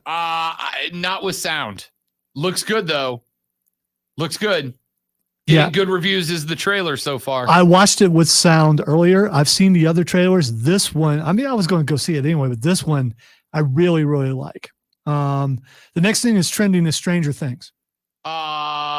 Don't know why Stranger Things is trending, but I will say David Harbour did a phenomenal job as Red Guardian in Black Widow, which, yes, Steven, I did see finally, Steven. All right. The reason why Stranger Things is trending because people who watched the trailer for Ghostbusters are comparing it to Stranger Things, the vibe. It might be something to do with one of the actors from Stranger Things being in Ghostbusters. Maybe that makes you think I don't know. that.